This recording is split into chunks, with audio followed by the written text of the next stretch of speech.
नमस्कार मेरे प्यारे श्रोताओं, कैसे हैं आप सब। उम्मीद है सब भले चंगे और मजे में होंगे। आज मैं आपके लिए एक बड़ी ही मजेदार कहानी लेकर आई हूँ, जिसमें दोस्ती, थोड़ी नादानी और किस्मत के अजब गजब खेल है। ये कहानी दो दोस्तों की है जो निकले तो थे दुल्हन देखने, पर पहुंच गए कहीं और फिर जो हुआ वो सुनकर आप अपनी हंसी नहीं रोक पाएंगे। और कहानी यही खत्म नहीं होती, उनके बेटों ने तो उनसे भी 2 कदम आगे का कारनामा कर दिखाया। तो कहानी को आखिर तक जरूर सुनिएगा। कहानी अच्छी लगे तो एक लाइक करना और अपने दोस्तों के साथ शेयर भी करना, और टिप्पणी में राधे राधे जरूर लिखना। तो चलिए अब कहानी शुरू करते हैं। पुराने जमाने में एक गांव था सोनपुर, जहां सोहन नाम का एक किसान रहता था। वो काफी मेहनती आदमी था। उसके पास बस थोड़ी सी जमीन थी, मगर उस थोड़ी सी जमीन से इतनी कमाई कर लेता कि ज्यादा जमीन वाले भी देखते रह जाते। अपने परिश्रम से वह खेत से सोना पैदा कर देता था। ये गुण उसने अपनी माँ से सीखा था। उसके पिता तो बहुत बड़े आलसी थे, मगर माँ गजब की मेहनती थी। वह दिन रात खेत में मेहनत किया करती और घर की बिगड़ी हालत को संभाल कर रखती थी। वह सोहन का ब्याह भी अपनी तरह मेहनती लड़की से करा देना चाहती थी, मगर दुर्भाग्य से वह नहीं रही। उनके मरने के कुछ दिन बाद सोहन के पिता भी नहीं रहे थे, तो सोहन घर में अकेला रह गया था। हालांकि जवान था, माँ ने उसे बहुत गुण सिखाए थे, तो वह गुण उसके काम आ रहे थे। जिंदगी में उसे अपनी माँ की कमी पिता से ज्यादा खल रही थी। सोचता कि आज माँ जिंदा होती तो मैं कुंवारा नहीं रहता, वह कोई न कोई जुगाड़ लगा देती। परंतु मैं अब अपने ब्याह की बात किससे करूं। वह सुबह में खेत में काम करने चला जाता और शाम में वापस आता और बनाकर खाकर सो जाता। न किसी से मिलना, न किसी के यहाँ उठना बैठना, बस उसे अपने काम से काम था। सोहन के पड़ोस में एक मोहन नाम का किसान रहा करता था। उसके माता पिता जिंदा थे और वो माता पिता के साथ रहा करता था। वह काफी मिलनसार आदमी था। वह सोहन से दोस्ती करना चाहता था, मगर सोहन के पास वक्त ही नहीं था। वह अपने काम में व्यस्त रहता। मोहन ने कई बार उससे बात करने की कोशिश भी की। यार, इस तरह जानवर की तरह मेहनत करते हो किसके लिए? इससे तुम्हें क्या मिलने वाला है? अरे, कभी वक्त भी निकाल लिया करो, कभी घूम फिर लिया करो, किसी दिन छुट्टी मना लिया करो, कोई 1-2 यार दोस्त भी बना लिया करो। जिंदगी हंसकर गुजारने की चीज है, इसमें मजे भी बहुत है। तुम जिंदगी के कभी मजे भी ले लिया करो। तब सोहन बताता कि भाई, तुम्हारे माता पिता जिंदा है, अभी तेरा सारा वजन वहीं उठाए हुए है, जबकि मुझे खुद का भार स्वयं उठाकर चलना पड़ रहा है। मैं चाहकर भी तुम्हारी तरह मदमस्त नहीं घूम सकता। सोहन से फिर कोई बात मोहन नहीं कर पाता। वो अपने काम में लग जाता। गांव वाले सोहन को जहां बेवकूफ समझते, तो मोहन को भी मूर्ख ही समझते थे। इसलिए गांव में मोहन का भी कोई मित्र नहीं था, तो सोहन को मित्र की जरूरत ही नहीं थी। मोहन के पिता एक दिन अपनी पत्नी से बोले कि देखो, जब तक हमारे हाथ पांव चलते हैं तभी बेटे का ब्याह करा देना चाहिए। जब हम थक जाएंगे तो फिर हम कुछ नहीं कर पाएंगे। मोहन की मां बोली, तो आप बेटे का ब्याह करा दो। अच्छे। तब पिता बोले कि मैं तुमसे कह रहा हूं कि अपने मायके में अपनी भाभी से बात चलाओ कि उनके मायके में कोई लड़की हो तो मोहन के ब्याह की बात चलाए। हमारे पास जमीन है, घर है, और बेटा भी कोई बेवकूफ नहीं है, वही तो अब घर बार संभाल रहा है। पत्नी बोली, अच्छा, 1-2 रोज में जाती हूँ, कोई जुगाड़ लगाती हूँ। तुम तो वैसे भी बेकार आदमी हो, न कोई आपको जानता है न पहचानता है। जो भी करना है मुझे ही करना है। बेटे का ब्याह कराना पिता का काम होता है, मगर तुमने तो पहले ही चूड़ियां पहन रखी है। वो भुनभुनाती हुई मायके जाने को तैयार हो गई। वह मायके से 3 दिन बाद वापस आई और बताई कि हमारी भाभी बेलापुर गांव की है। भाभी की अपनी भाभी की 2 बेटियां हैं जो अभी कुंवारी है।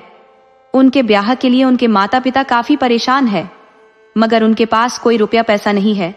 आपको कुछ नहीं मिलने वाला। आप अपने बेटे को बेलापुर भेज दो कि वह अपने लिए दोनों में से किसी एक को पसंद करके आ जाए। तब मोहन के पिता बोले कि क्या मूर्खों वाली बात कर देती हो? अरे, मोहन खुद क्यों लड़की देखने जाएगा? अभी हम दोनों जिंदा है, हम दोनों में से किसी एक को जाना चाहिए। पत्नी बोली कि तुम कोई बात तो समझते नहीं और भौंकने लगते हो। अरे, मेरा मतलब है वह अजनबी बनकर जाएगा, अपना नाम नहीं बताएगा।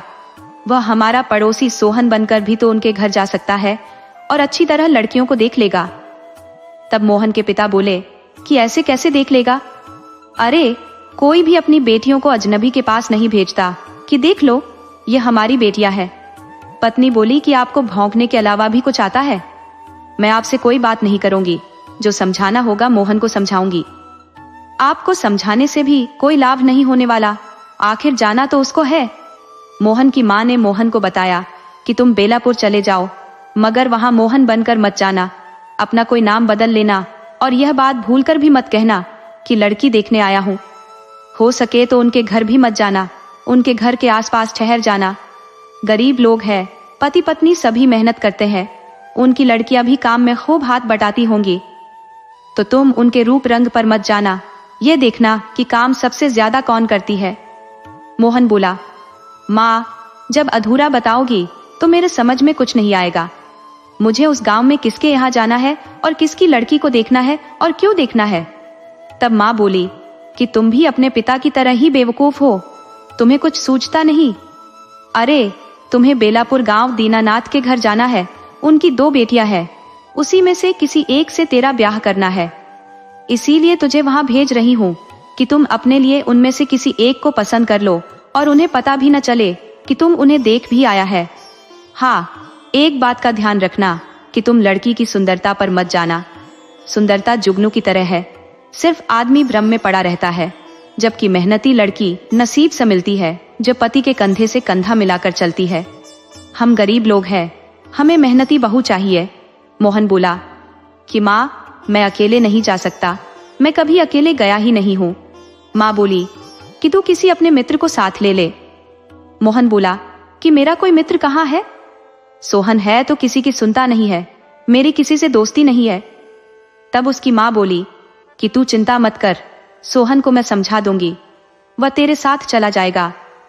सोहन बहुत अच्छा लड़का है, मेरा तो उस पर ध्यान ही नहीं गया था। मैं उसका भी ब्याह बेलापुर में ही करा देती हूँ। तुम जाओ उसे बुला लाओ कि चलो तुझे माँ बुला रही है।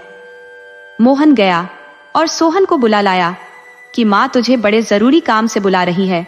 सोहन और किसी के बुलाने से नहीं जाता, लेकिन जब सुना कि मोहन की माँ बुला रही है तो वो काम छोड़कर चला आया और बोला कि काकी आपने मुझे बुलाया है? तब मोहन की माँ बोली कि हाँ बेटा, मैंने तुझे बुलाया है। तू दिन रात काम में लगा रहता है, कभी कभी अपनी सेहत का भी ख्याल रखा कर। मैंने तुझे एक जरूरी काम से बुलाया है। मैं जानती हूँ कि तेरा कोई अपना नहीं है, तो तुम्हारे लिए कुछ भी सोचना हमारा फर्ज है। मैं सोचती हूँ कि मोहन के साथ तेरा भी ब्याह करा दूं। अकेले कितना दिन रहेगा, और पड़ोसी होने के नाते इतना तो मेरा फर्ज है ही। मैं तुम दोनों को कल बेलापुर गांव भेजना चाहती हूँ। बेलापुर गांव मेरी भाभी की भाभी का मायका है, उनके भाई की 2 बेटियां हैं। तुम दोनों अपने अपने लिए एक एक को पसंद करके आ जाओ। हाँ, तुम्हें उन लड़कियों को बहुत चतुराई से देखना है कि उनके घर वालों को पता न चले कि तुम उन्हें देखने आए हो।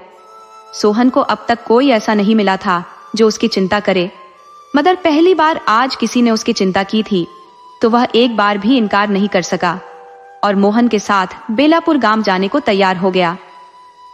दूसरे दिन दोनों सुबह में ही बेलापुर गांव के लिए निकल पड़े। बेलापुर गांव सोनपुर से 20 मील की दूरी पर था। वहां तक जाने में पूरा दिन मोहन को सोहन के साथ चलना बहुत अच्छा लग रहा था, तो सोहन को भी आज पहली बार घर से दूर जाने का मौका मिला था और आज पहली बार मोहन से खुलकर बात करने का मौका मिला था। उसे बहुत आनंद आ रहा था। दोनों बातें करते हुए आगे चले जा रहे थे। चलते चलते दोनों को शाम हो गई। अब वे बेलापुर गांव से कुछ ही दूरी पर थे, तो सोहन ने मोहन से कहा कि भाई पता कर लो कि हमें जिस गांव जाना है वह अभी कितनी दूर है। तब मोहन बोला कि हाँ, हमें पता कर लेना चाहिए। उसने एक आदमी से बोला, भैया रामपुर कितनी दूर है? तब वो आदमी बताया कि तुम लोग तो आगे आ चुके हो, वो 3 मील पीछे छूट चुका है। दोनों बातें करने में इतना खो गए थे कि गांव का नाम ही भूल गए थे। बेलापुर के बदले उन्हें रामपुर याद आ गया था। सोहन ने गांव के नाम पर ध्यान ही नहीं दिया था। उसे तो यही ख्याल था कि जब मोहन साथ है तो उसे सब पता होगा, उसकी रिश्तेदारी है तो उस गांव आया गया होगा, उसे गांव का घर भी याद होगा।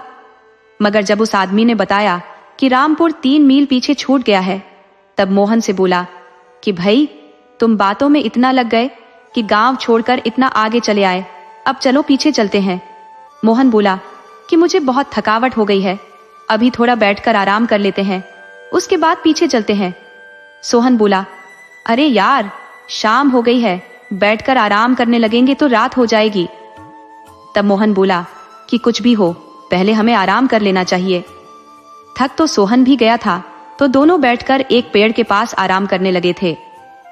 जब सूरज ढलने लगा तो सोहन बोला कि भाई मोहन, हम इसी तरह बैठे रहे तो मुश्किल में पड़ जाएंगे।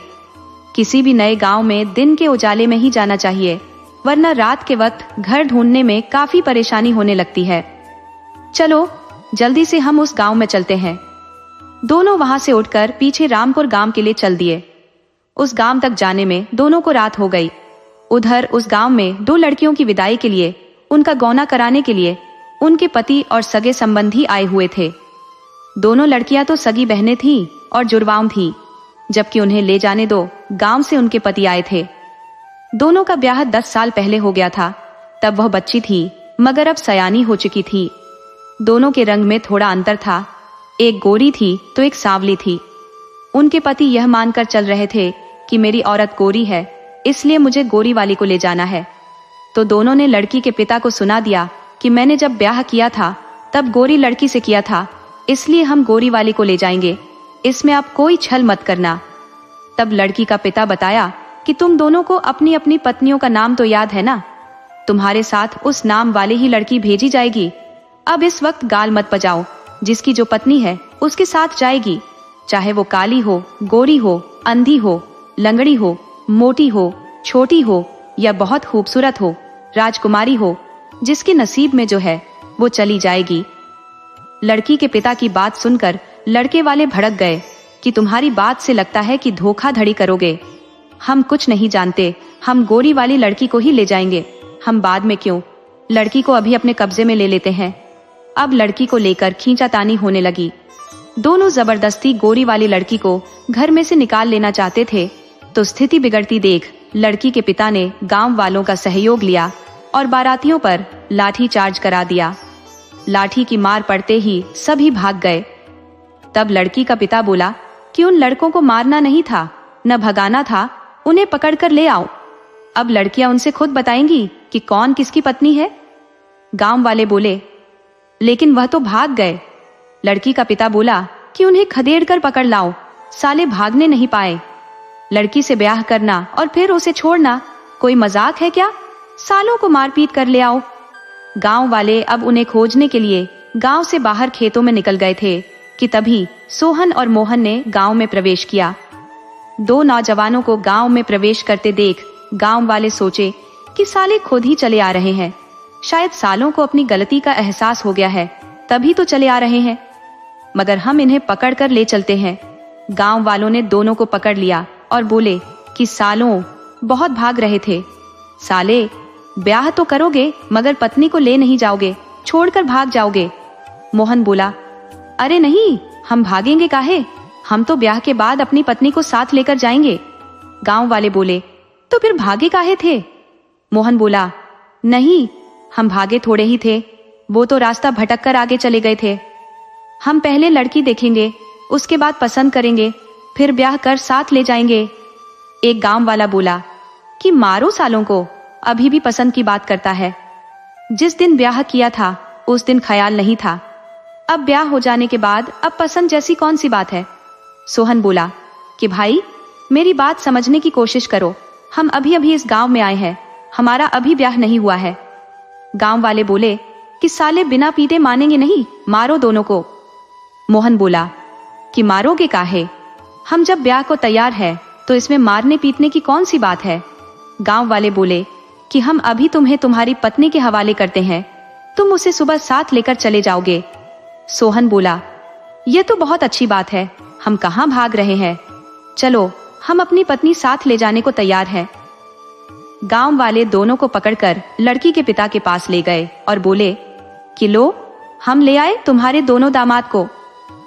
ससुरे भाग रहे थे, बड़ी मुश्किल से काबू में आए हैं। तुम खुद पहचानो कि कौन किसका पति है, अब यह नखरा नहीं दिखाएंगे, अपनी अपनी पत्नी को ही साथ ले जाएंगे। लड़की का पिता बोला कि अब इनके कहने से कुछ नहीं होगा, लड़कियां खुद जानती हैं कि कौन किसका पति है। वह अभी इन्हें पकड़कर अपने अपने कमरे में ले जाए, नहीं तो हमारा माथा इतना गर्म है कि सालों की खोपड़ी तोड़ दूंगा। लड़कियां बाहर आईं और एक एक का हाथ पकड़कर घर के अंदर लेकर चली गईं। दोनों हक्का बक्का थे कि यह कहां आकर फंस गए। आए थे गुप्त रूप से लड़की देखने, मगर यहाँ वाले हमसे भी बहुत आगे निकले। सीधे विदाई का जुगाड़ कर दिया। न बैंड, न बाजा, न बाराती, न ब्याह, सीधे दुल्हन लेकर जाओ। गजब सुंदर व्यवस्था है इस गांव में। एक पर एक मुफ्त में मिल जाती तो और मजा आ जाता। ये बात सोहन सोच रहा था तो मोहन सोच रहा था कि माँ को क्या जवाब दूंगा। वो तो सिर्फ लड़की देखने की बात की थी। इधर दोनों लड़कियां एक ही शक्ल की थी, एक बस थोड़ी सी सांवली थी जो मोहन के पाले आ गई थी। सुबह होते ही लड़की के पिता ने बिना देर किए लड़कियों की विदाई कर दी तो दोनों अपनी अपनी पत्नियों के साथ घर के लिए चल पड़े। रास्ते में चलते चलते मोहन को ख्याल आया कि अरे, हमें तो बेलापुर गांव जाना था, हम भूलवश रामपुर आ गए थे। ये दोनों लड़कियां वो नहीं है जिसे माँ ने कहा था। सोहन बोला कि तुम क्या बिना मतलब की बात कर रहे हो, ये हमारी पत्नियां हैं। उसने मोहन के कान में कहा कि बेवकूफी मत करो, बड़ी भाग्य से हमें पत्नी मिली है और तुम क्यों पंगा ले रहे हो। ये जान गई कि हम इनके पति नहीं है तो मुश्किल खड़ी कर देंगी। तभी सोहन के साथ वाली लड़की, जो दोनों की बात कान लगाकर बड़ी ध्यान से सुन रही थी, बोली कि आप लोग घबराओ नहीं, हमें भी पता है कि आप दोनों हमारे पति नहीं हो, मगर आप हमारे पुराने पतियों से लाख दर्जे अच्छे हो। हम तो पहले ही जान गए थे कि आप दोनों कोई और हो, मगर हमारी भी मजबूरी थी। जो पति हमें छोड़कर भाग गया हो और जो एक ही औरत पर दो दावेदार बन जाए कि यह हमारी पत्नी है, वैसे व्यभिचारी मन वाले हमें पति नहीं चाहिए थे। आप दोनों कितने अच्छे हो जो एक बार नहीं कहे कि यह लड़की गोरी है या यह काली है। अब आप हमारे दिल में हो, हम जानबूझकर आपके साथ आई है। सोहन ने राहत की सांस ली कि यह गलत फहमी में हमारे साथ नहीं जा रही है, बल्कि जानबूझकर जा रही है। तो खुश हुआ और बोला कि भोजन हो या स्त्री, वक्त पर मिल जाए तो वही सबसे अच्छा है। बेवक्त में तो न भोजन अच्छा लगता है न स्त्री ही। दोनों बहुत खुश होकर घर के लिए लौट चले। इधर सुबह 10 बजते बजते जो दोनों लड़कियों के असली पति थे वह आ गए और अपनी गलती मानकर लड़की के पिता से बोले कि हम सुंदर स्त्री के लालच में आ गए थे, इसलिए लड़ गए थे। अब हमें अपनी गलती का एहसास हो गया है, अब हम अपनी अपनी पत्नी लेकर जाएंगे। लड़की का पिता बोला कि वक्त बीत जाने पर कौन किसका पति और कौन किसकी पत्नी। हमारे पास अब कोई लड़की नहीं है, जो थी वह अपने अपने पति के साथ चली गई है। लड़के बोले कि अरे, वह तो हमारी पत्नी थी, उसे कोई दूसरा कैसे ले जा सकता है। लड़की का पिता बोला कि बकवास बंद करो, वह तुम्हारी पत्नी नहीं थी, जिसकी थी वह ले गए। तुम उन्हें छोड़कर भाग गए थे, तभी साबित कर दिया था कि तुम उसके पति नहीं हो। कोई भी भला आदमी जीते जी पत्नी का साथ कैसे छोड़ सकता है, और बुरा आदमी पत्नी को पग पग पर धोखा देता है। तो मेरी बेटियां धोखा खाने वाली नहीं थी, वो खुशी खुशी अपने पति के साथ चली गई है, जो उन्हें कभी धोखा नहीं दे सकते। अब तुम लोग जाओगे या फिर लाठी का प्रयोग कराऊं? दोनों बकरे जैसा मुंह लटका कर चले गए। उधर मोहन की माँ हक्का बक्का थी कि मैंने इन्हें सिर्फ लड़की देखने को भेजा था, ये दोनों उन्हें साथ लेकर चले आए। माँ बोली कि तुम दोनों को मैं इसलिए भेजी थी कि गोपनीय तरीके से लड़की देख कर आओ, और तुम उन्हें बिना ब्याह ही लेकर चले आए। ये तुम दोनों ने क्या कर दिया? तब मोहन ने बताया कि माँ, तुम जो सोच रही हो वह बात नहीं है। हम तो उस गांव तक पहुंच भी नहीं पाए कि रास्ते में ही हमें कुछ अजीब परिस्थितियों का सामना करना पड़ा, और उसी परिस्थिति में दोनों हमें मिल गई, तो हमने इन्हें अपनी पत्नी मान लिया और साथ ले आए हैं। माँ बोली कि चलो, जो भी हुआ अच्छा हुआ। अब अपनी अपनी पत्नियों को घर में ले चलो और आगे का कार्यक्रम पूरा करो, इनसे विधिवत ब्याह करो और फिर इनके साथ आनंद से रहो। सोहन पत्नी पाकर बहुत खुश था। उसे तो अनुमान ही नहीं था कि उसका ब्याह हो जाएगा, मगर यह सब किस्मत की बात है। विधाता की लेखनी पहले लिख चुकी होती है कि किसका जोड़ा किस अवस्था में कहाँ मिलेगा, सो वो निश्चित समय पर मिल जाता है। अब वह किस तरीके से मिलेगा, यह बात तो सिर्फ भगवान को ही पता है। घर से कभी दूर नहीं जाने वाला सोहन, कभी किसी से बात नहीं करने वाला सोहन, सिर्फ अपने से मतलब रखने वाला सोहन किस प्रकार रामपुर पहुंच जाएगा, ये बात तो खुद सोहन ने सोचा ही नहीं था। उसने तो उस गांव का नाम भी नहीं सुना था, मगर जब उसे पत्नी मिलने को हुई तो उस वक्त पहुंच गया उस गांव में। वो विधिवत ब्याह कर खुशी खुशी अपने घर में रहने लगा। तो उसकी पत्नी, जो मोहन की पत्नी की बहन थी, वो अपनी बहन से रोज एक बार मिलती। इस तरह सोहन भी मोहन का मित्र बन गया। वह भी अब मोहन के साथ कुछ देर बैठ लेता।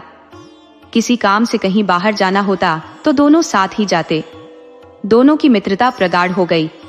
दोनों की मित्रता बढ़ाने में उनकी पत्नियां भी खूब सहयोग दे रही थी। इस तरह कई साल गुजर गए तो सोहन के घर एक बेटे का जन्म हुआ, जिसका नाम सोहन ने रामू रखा। उधर मोहन के घर भी एक संतान आ गई तो मोहन ने उसका नाम शामू रखा। इस तरह दोनों मित्रों के घर एक एक संतान आ गई। दोनों की मित्रता इतनी प्रगाढ़ हो चुकी थी कि अब एक दूसरे से दूर रह ही नहीं सकते थे। तो दोनों की पत्नियां खाली समय में अब दिन भर साथ रहती थी। मोहन के पिता अब बूढ़े हो चुके थे तो मां भी अब चल फिर नहीं सकती थी। उन्होंने एक दिन सोहन और मोहन को बुलाकर कहा कि तुम दोनों एक अच्छे मित्र हो, तो तुम्हारी पत्नियां आपस में बहन है, इससे घनिष्ठता और क्या हो सकती है। इस संबंध को सदा बनाए रखना, तुम दोनों सुखी रहोगे। अब हम दोनों बूढ़े हो चुके हैं, पके आम और बूढ़े आदमी से ज्यादा उम्मीद नहीं रखनी चाहिए। सामने है तभी तक उसका सही उपयोग है। कल को हम नहीं रहेंगे तो तुम दोनों इसी तरह अटूट रिश्ता बनाए रखना, सुख दुख में एक दूसरे का भरपूर साथ देना। कुछ समय गुजर जाने के बाद दोनों बूढ़े और बूढ़ी निकल लिए। इस तरह समय गुजरने लगा। सोहन का बेटा रामू और मोहन का पुत्र शामू भी एक दूसरे के करीबी मित्र हुए। अब वे बड़े हो चुके थे। उन्हें कहीं भी साथ जाना होता तो साथ ही जाते, साथ ही रहते। हालांकि दोनों अब सयाने हो चुके थे, वह आसपास के गांवों में भी आते जाते रहते थे। किसी के शादी ब्याह की बारात में भी साथ जाते रहते थे। गांव में एक भोला नाम का लड़का था जिसकी बारात जाने वाली थी। उसकी बारात की तैयारी 1 महीने से चल रही थी। उसने अपनी बारात ले जाने की जिम्मेदारी मुरारी पर छोड़ दी थी। मुरारी भोला का परम मित्र था। वह एक भला आदमी था। उसको शांति बहुत पसंद थी। तो भोला के ब्याह में ऐसा आदमी लेकर जाना चाहता था जो सभ्य हो। अक्सर बाराती ब्याह के समय कोई न कोई हुड़दंग कर देते थे तो बदनामी लड़के के पिता और उसके सगे संबंधियों पर लग जाती थी। तो इन सब बातों से बचकर बारात जाने वाली थी। गांव में खास खास लोगों को बारात जाने का निमंत्रण दिया जा रहा था, मगर अभी तक शामू और रामू को निमंत्रण नहीं मिला था। दोनों बेचैन थे कि आखिर क्या बात है कि हमें निमंत्रण नहीं मिला है, जबकि इस गांव में जब भी कोई बारात जाती है सबसे पहले निमंत्रण हमें ही मिलता है। मगर यह पहली बार है कि सारे गांव में निमंत्रण बढ़ गया है और हमें नहीं मिला है। जब शामू से नहीं रहा गया तो अपने मित्र रामू से कहा कि मित्र, अब हमें खुद चलकर पता कर लेना चाहिए कि क्या बात है, हमें निमंत्रण नहीं मिला है। रामू बोला कि हाँ, हमें पता कर लेना चाहिए। दोनों उठकर भोला के पास गए और बोले कि भोला भाई, हमसे क्या गलती हुई है कि आप हमें अपने साथ बारात में नहीं ले जा रहे। तब भोला बोला कि यह तो गजब बात है, हमने कहा आप दोनों को बारात जाने से रोका है। हमारी तरफ से हरी झंडी है, लेकिन एक बार मुरारी से मिल लीजिएगा, वही बारातियों की सूची बना रखी है। अब उस सूची में अपना नाम देख लेना, न चढ़ा हो तो चढ़वा लेना। शामू बोला कि भाई, तुम खुद सूची में मेरा नाम चढ़वा दो, हम मुरारी बुरारी को क्या जानते हैं। तुम उलटा काम क्यों किए हो, ये सब जरूरी काम उस आदमी को क्यों दे दिए हो। वह गांव में आधे आदमी को ले जाएगा और आधे को नहीं ले जाएगा तो बदनामी किसकी होगी, निमंत्रण किसका छूटेगा। भोला बोला कि देखो शामू भाई, अब मेरा ही ब्याह है तो हर काम मैं खुद से नहीं कर सकता। अब डोली की कहारी मैं खुद से कैसे कर सकता हूँ, अपने ब्याह में बाजा मैं खुद से कैसे बजा सकता हूँ। इसके लिए अलग से आदमी रखना पड़ता है, हर काम के लिए अलग अलग आदमी होता है। मुरारी का काम है निमंत्रण देना, वह अपना काम ठीक से कर रहे हैं। तुम दोनों उनसे मिलो और सूची में नाम चढ़वा लो, मिलने में कोई बुराई नहीं है। मुरारी कोई भूत प्रेत नहीं है कि नुकसान पहुंचा देंगे। रामू के साथ शामू मुरारी के पास चल दिया। तब रामू बोला कि भाई शामू, ये भोला हमेशा भोला ही रह गया, साले को अक्ल कब आएगी। ऐसे कंजूस आदमी के ज़िम्मे बारात का निमंत्रण देने को चुना है कि वह खुद भी बारात में जाएगा या नहीं जाएगा ये भी पक्का नहीं है, तो दूसरे को निमंत्रण कैसे देगा। शामू बोला कि चलो पहले उससे मिल लेते हैं कि क्या कहता है। दोनों मुरारी के घर गए तो मुरारी दूर से ही बोला कि शामू भाई, अभी तुम उधर से ही लौट जाओ, मैं इस वक्त बहुत मुश्किल में हूँ, मेरे पर कई जिम्मेदारियां पड़ी हैं। पत्नी मायके गई है तो खाना खुद बनाना पड़ रहा है, बच्चों को छोड़कर गई है तो उन्हें भी देखना पड़ रहा है, ऊपर से भोला का निमंत्रण भी मुझे ही देना पड़ रहा है। तुम लोग भोला के ब्याह के बाद मुझसे मिलना। शामू बोला कि गजब बेवकूफी की बात करते हो। अरे जब भोला का ब्याह बीत ही जाएगा तो फिर तुमसे मिलने का क्या फायदा। मरने के बाद यदि वैद्य आते हैं तो अंगीठा लेकर जाएंगे। अरे हमें आज तुमसे मिलना है। मुरारी बोला कि तुम मुझे हल्के में ले रहे हो, मैं अभी किसी से नहीं मिल सकता, जाओ अपने घर जाओ। शामू बोला कि ऐसे कैसे घर जाऊं, मेरा भी नाम भोला के बाराती की सूची में चढ़ा दो। मुरारी बोला नहीं नहीं, मैं तुम दोनों का नाम उसमें शामिल नहीं कर सकता, मुझे बहुत बड़ी जिम्मेदारी मिली है कि बारात में सिर्फ भले लोग जाएंगे, एक भी बदमाश नहीं जाना चाहिए, तो तुम दोनों को कैसे ले जा सकता हूँ। रामू बोला कि मुरारी भाई, हम आपको बदमाश लगते हैं। मुरारी बोला कि इस बात का फैसला भोला के ब्याह के बाद लिया जाएगा, अभी तुम दोनों अपने अपने घर जाओ। शामू बोला कि मुरारी, भोला अपने मुंह से कहा है कि जाकर सूची में नाम चढ़वा लो।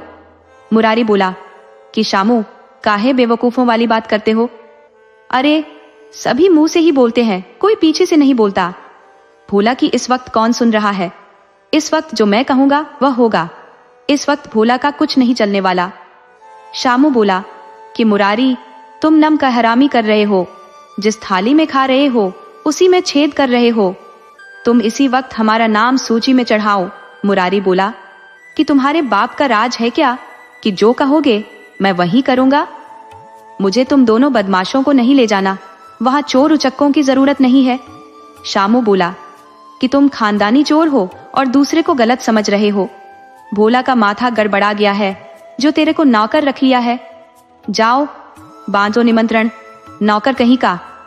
शामू सीधे भोला के पिता के पास गया और बोला कि काका, हमें भोला की बारात में जाना है और मुरारी मना कर रहा है। भोला के पिता बोले कि हमारे भोला का ब्याह है और इसमें मुरारी कौन होता है, मुझे किसको ले जाना है किसको नहीं वह थोड़े ही जानता है। तुम दोनों तैयारी करो, तुम दोनों को हर हाल में बारात चलना है, ये मेरी तरफ से निमंत्रण है। शामू की खुशी का ठिकाना न रहा, अब उसे भोला और मुरारी से कोई मतलब नहीं था। वह दोनों तैयारी में लग गए।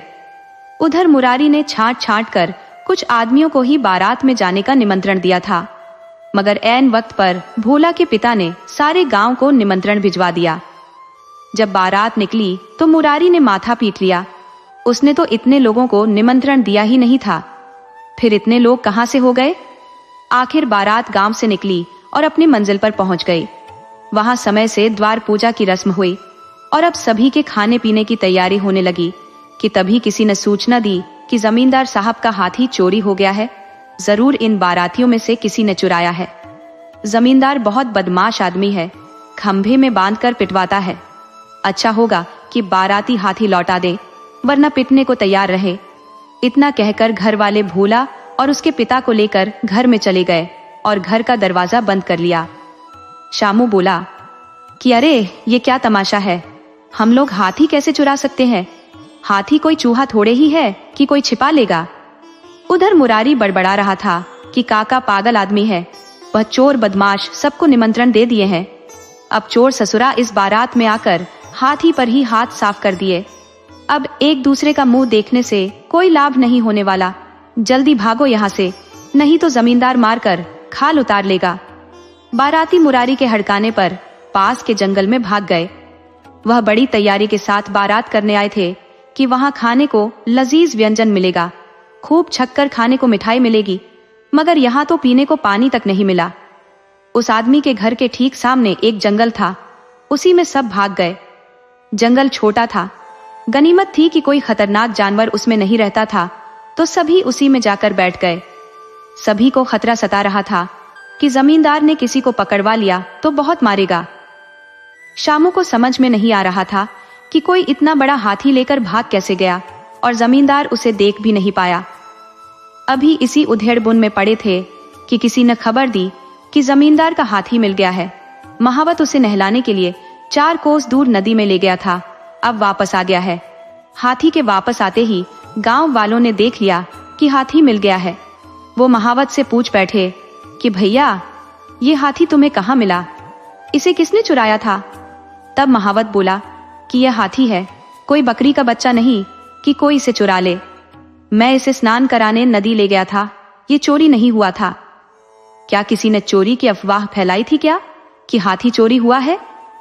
तब गांव वाले ने महावत से बताया कि भैया पूछो मत, किसी ने कह दिया था कि बारातियों ने जमींदार का हाथी चुरा लिया है, तो डर के मारे सारे बाराती जंगल में छिप गए हैं कि जमींदार साहब मारेंगे।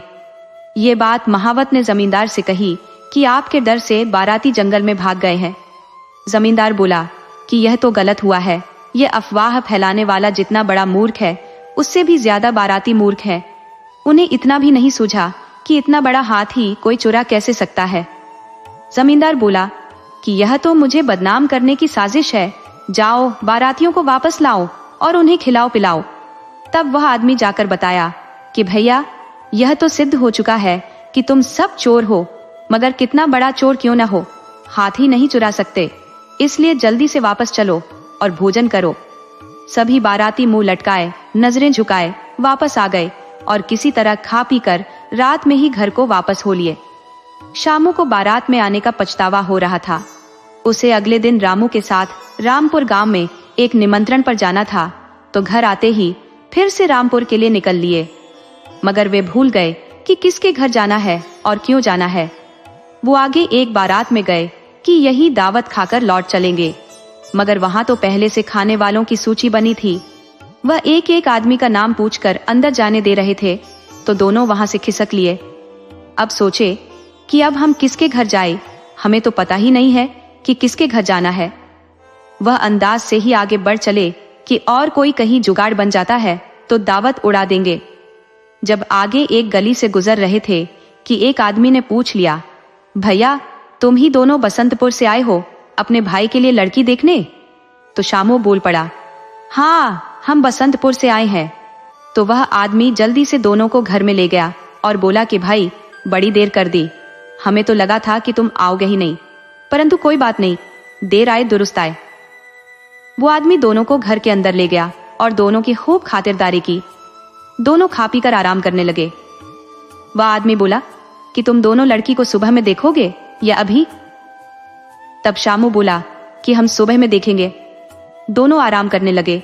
शामू बोला कि भाई रामू, हम अभी भाग चलें, नहीं तो किसी लफड़े में फंस सकते हैं, हम वो नहीं है। दोनों वहां से भागने को हुए तो घर वाले पहले से सावधान थे। वह सोच रहे थे कि यह जरूर कोई दूसरे हैं। उन्होंने दोनों को पकड़ लिया और बोले कि भाग कैसे जाओगे, दावत उड़ाने में आगे रहते हो तो दावत का खर्च भी भरना पड़ेगा। दोनों आदमियों ने दोनों को पकड़ लिया और 2 लड़कियों से दोनों का जबरदस्ती ब्याह करा दिया। दोनों खुश थे कि अच्छा ही हुआ है, मगर जब लड़कियों को देखा तो दोनों की होश उड़ गए। एक एक आंख की अंधी थी तो दूसरी पैर से लंगड़ी थी। दोनों को मुफ्त की दावत महंगी पड़ गई थी। मुंह लटकाए दोनों घर आ गए, साथ में दोनों की पत्नियां भी थीं। जब सोहन ने देखा तो हैरान हुआ कि यह रामू, तुमने क्या कर दिया? तब दोनों ने आप बीती सुनाई तो सोहन और मोहन ने दोनों को समझाया कि तुम दोनों को अफसोस करने की जरूरत नहीं है, दोनों लड़कियां ही हैं, इन्हें सहारा देकर तुम लोगों ने अच्छा काम किया है। इस तरह दोनों खुशी खुशी रहने लगे। कहानी से सीख, जोड़ियां तो ऊपर वाला ही बनाता है, इंसान तो बस बहाना होता है। कभी कभी गलत रास्ते भी सही मंजिल तक पहुंचा देते हैं। किस्मत के खेल को खुशी खुशी स्वीकार कर लेना ही सबसे बड़ी समझदारी है। अगर आपको हमारी कहानी अच्छी लगी हो तो हमारे चैनल को सब्सक्राइब करें, लाइक करें और कमेंट बॉक्स में राधे राधे जरूर लिखें।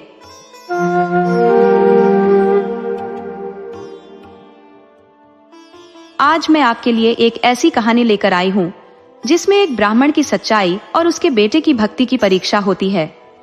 ये कहानी हमें सिखाती है कि कैसे कुछ लोग ईर्ष्या में जलकर किसी भले इंसान को बर्बाद करने की कोशिश करते हैं, लेकिन कर्म का पहिया जब घूमता है तो सबको अपने किए का फल भोगना ही पड़ता है। तो आइए कहानी शुरू करते हैं। पुराने समय में एक नगर था, चंदनपुर। उस नगर के पास ही एक गांव था, रामपुर, जहां दीनानाथ नाम का एक गरीब ब्राह्मण रहता था। ब्राह्मण अकेले ही रहता था। उसकी न कोई यजमानी थी, न कोई दूसरा आय का जरिया, तो भिक्षा मांगकर ही उसका काम चल जाता था। नगर पास था तो वहां सेठ साहूकारों के यहाँ रोज कोई न कोई धार्मिक आयोजन हुआ करता था, तो वे ब्राह्मणों को भोजन और वस्त्र दे दिया करते थे। दीनानाथ अक्सर नगर में चले जाते थे और भोजन के साथ दान दक्षिणा और वस्त्र मुफ्त में पा जाते थे। इस तरह से उनका दिन गुजर रहा था। वह अविवाहित थे। ब्याह के बारे में तो उन्होंने सोचा ही नहीं था। वह जानते भी थे कि उनकी कोई पक्की कमाई का जरिया नहीं है। अगर उनकी अपनी एक छोटी सी यजमानी भी होती तो वह भी अपना घर बसा लेते, मगर उनका तो अपना कोई अच्छा सा घर भी नहीं था। एक झोपड़ी थी, वह भी बिना दरवाजे की। उसमें राह चलते आदमी से लेकर पशु तक आसरा पा जाते थे। जब वह नगर में चले जाते और वापस आते तो कुत्ते बसेरा बना लिए रहते थे। हद तो तब हो गई थी जब एक बार एक धोबी का गधा आकर उनकी झोपड़ी में छिप गया था और धोबी ने गद्दा चोरी का इल्जाम ब्राह्मण पर लगा दिया था। वह तो शुक्र था, गांव के मुखिया का जो असली हालत देखने ब्राह्मण की झोपड़ी के पास आ गए और धोबी से बोले कि ब्राह्मण की कोई गलती नहीं है, गधा ही साला बदमाश है, खुली झोपड़ी देखकर घुसकर छिप गया था। अरे ब्राह्मण है, इनको गधे से क्या काम, ब्राह्मण निर्दोष है, तुम अपने गधे को ठीक से बांध कर रखो, वरना इसी तरह किसी के घर में घुसता रहा तो तुम्हें दंड भरना पड़ जाएगा। आदमी ने अपने रहने को घर बनाया है, तुम्हारे गधे का तबेला नहीं। धोबी ने अपनी गलती मान ली। दरअसल उसका गधा ही बदमाश था। वह खुद अपने दांत से अपना बंधन खोल लेता था। इस बात को धोबी जानता था, फिर भी ब्राह्मण को कमजोर जानकर दोष लगा दिया था। उसने अपनी गलती मान ली और मुखिया से बोला कि इस गद्दी को बेच देता हूं, न रहेगा न किसी के घर में घुसेगा। मुखिया ने ब्राह्मण को भी समझाया कि कोई साधारण दरवाजा भी आप झोपड़ी में लगा दिया करे, एक टाट ही लगा दीजिए, वरना कोई एक दिन आपकी झोपड़ी ही गायब कर देगा। आजकल के चोर भी अजीब हो गए हैं, वह भिखमंगों को भी लूट लेते हैं। कल की ही बात है, 2 भिखमंगे गांव से भीख मांगकर नगर लौट रहे थे तो कुछ चोरों ने उन्हें घेर कर लूट लिया और विरोध करने पर मारा पीटा भी। अब कोई भी सुरक्षित नहीं है। चोर बदमाश इतने बढ़ गए हैं कि आदमी का जीना मुश्किल हो गया है। अब घर खुला रखना कहीं से ठीक नहीं। दीनानाथ बोले कि मुखिया जी ठीक कहते हो, सालों का कोई भरोसा नहीं, मेरी झोपड़ी भी बेच देंगे। ब्राह्मण ने अपनी झोपड़ी में एक टाट का दरवाजा लगवा दिया। अब आवारा आदमियों और आवारा पशुओं से उन्हें राहत मिल गई। एक दिन वह घर से नगर के लिए निकले तो मौसम खराब हो गया।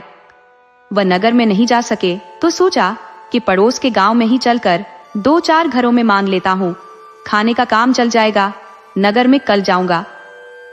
ये विचार कर वह पड़ोस के गांव में चले गए। गांव से बाहर ही एक घर था, तो ब्राह्मण ने सोचा कि शुरुआत यहीं से कर देता हूं। तो वह घर के दरवाजे पर गए और बोले कि अरे घर में कोई है। ये सुनकर एक नौजवान स्त्री आई तो ब्राह्मण बोले कि माताजी कुछ भिक्षा दे दो। स्त्री इतना सुनते ही भड़क गई कि क्या मैं तुझे माताजी लगती हूँ और तुम भिक्षा क्यों मांग रहे हो? कहीं से भी अपाहिज नहीं दिखते, बूढ़े भी नहीं हो, रोगी भी नहीं दिखते, फिर भिक्षा किस बात की? जाओ कहीं कोई काम धंधा करो, आलसी कहीं का, निकम्मा। ब्राह्मण बोला, बहन जी माफ करना, मुझसे गलती हो गई जो आपको माताजी बोल दिया। अभी तो आप कुंवारी लगती हो। स्त्री बोली, फालतू बकवास बंद करो और यहां से जाओ, तुम मेरे कोई भाई नहीं लगते, मुझे किसी भाई की जरूरत ही नहीं है। वो पहले से और ज्यादा भड़क गई। वह बोली, तुझे भीख मांगते शर्म नहीं आती?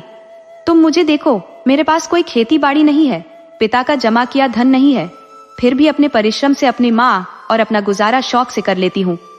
मैं किसी के आगे हाथ नहीं फैलाती, किसी की दया दृष्टि पर नहीं जीती, मेहनत करके कमाती हूँ और मेहनत के ही खाती हूँ। और तुम इतना बड़ा गधे जैसा शरीर लिए हो और दूसरे के आगे हाथ फैला रहे हो? अरे जरा भी आंख में लाज शर्म है तो जाकर कोई काम करो, किसी के खेत में काम करो।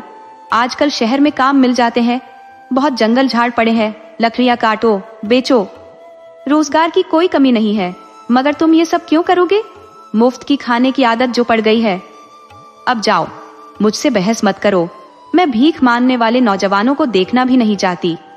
भिक्षा उसी को देती हूँ जो भिक्षा पाने का पात्र है। ब्राह्मण के पास स्त्री का कोई जवाब ही नहीं था। वो उस स्थान से चल पड़ा। वो लड़की बहुत तकलीफ से गुजरी थी। उसके 2 भाई थे जो ब्याह होते ही अपनी पत्नियों के साथ शहर चले गए थे और फिर बहन और माँ की कोई खोज खबर नहीं ली थी।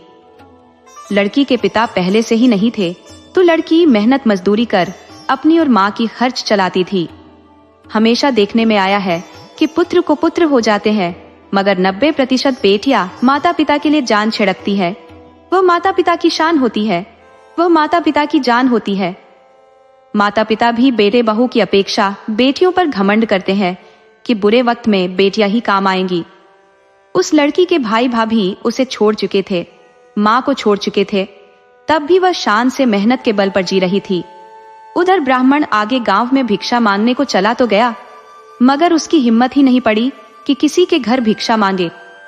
जब वह किसी के दरवाजे की तरफ जाता तो लड़की की बात याद आ जाती कि जवान हो, घोड़े जैसा शरीर लिए हो, भीख मांगते शर्म नहीं आती। तो ब्राह्मण ने कहीं भी भिक्षा नहीं मांगी।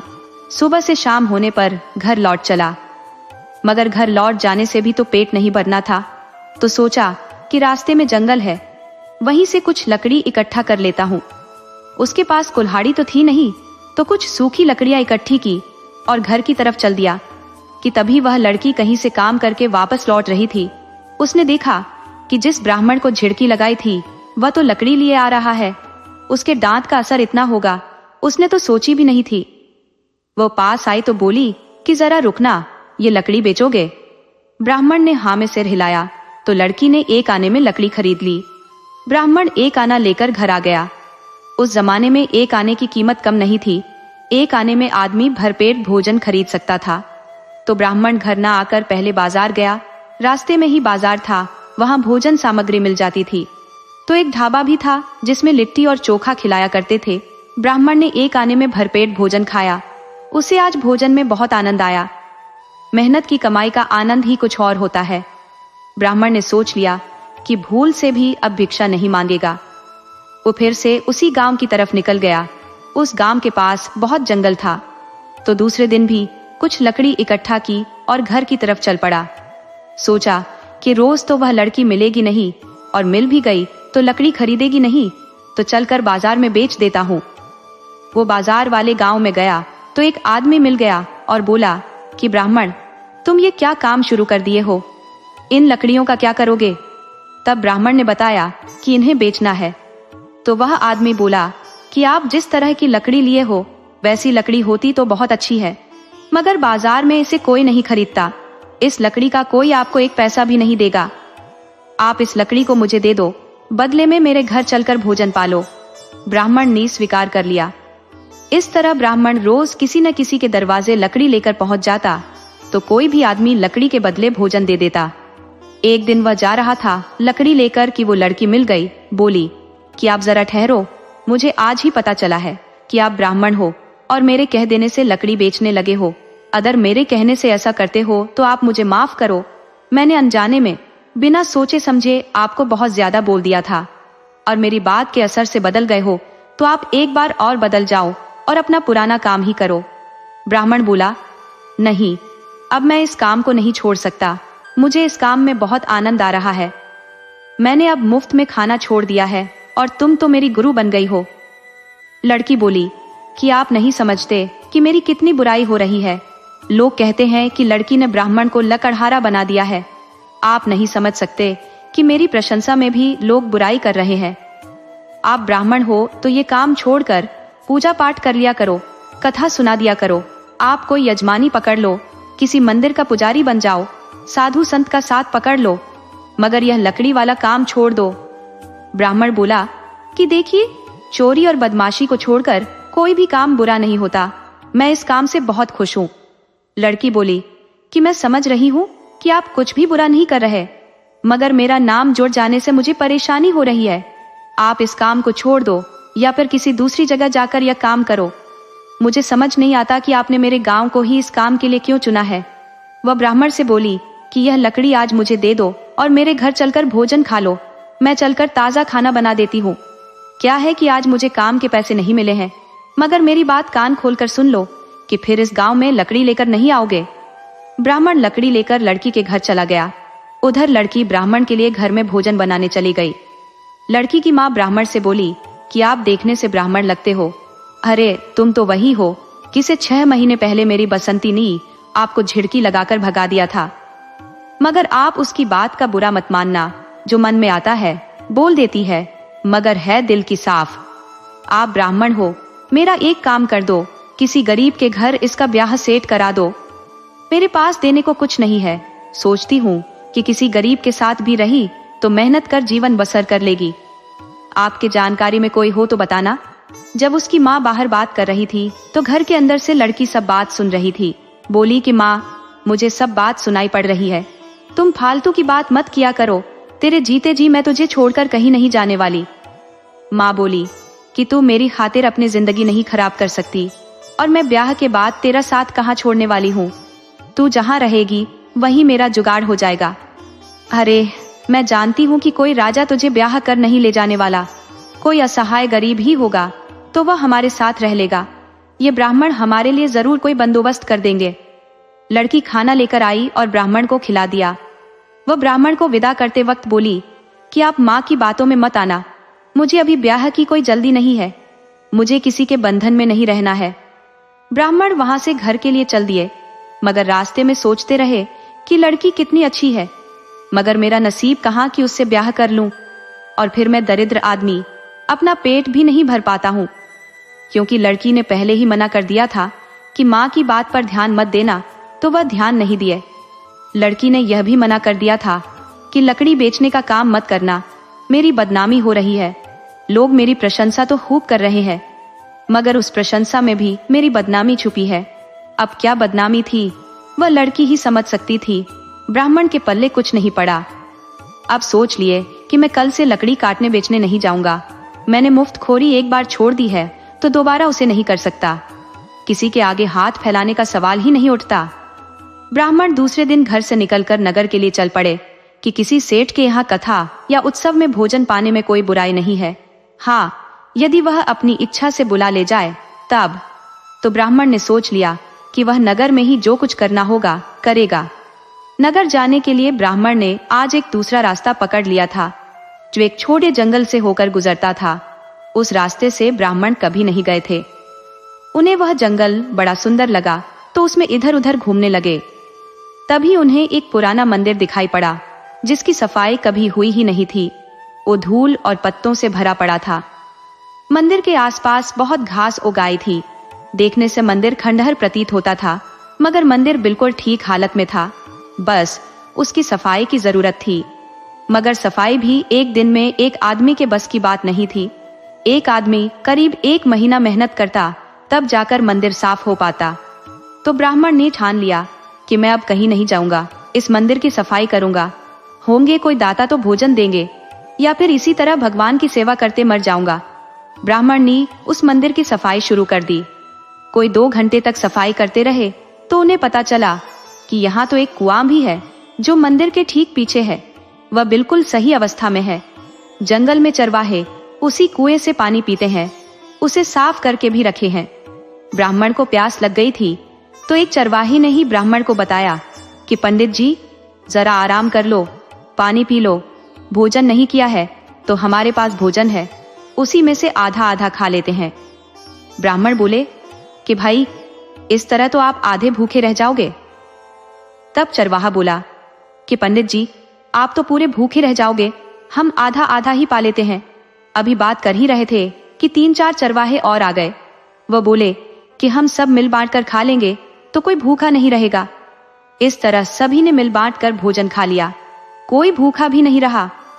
ब्राह्मण ने बताया कि यजमान, आप लोगों के जंगल में इतना सुंदर मंदिर है कि यदि सफाई करके इसमें पूजा की जाए तो इस जंगल की तकदीर बदल सकती है। आप सब मेरे साथ थोड़ी मेहनत कर पुण्य के भागीदार बन सकते हैं। चरवाहे बोले कि अब हाथ से तो मंदिर की सफाई नहीं हो सकती, इसमें इतना कचरा जमा हो गया है कि फावड़ा और टोकरी घर से लाना पड़ेगा।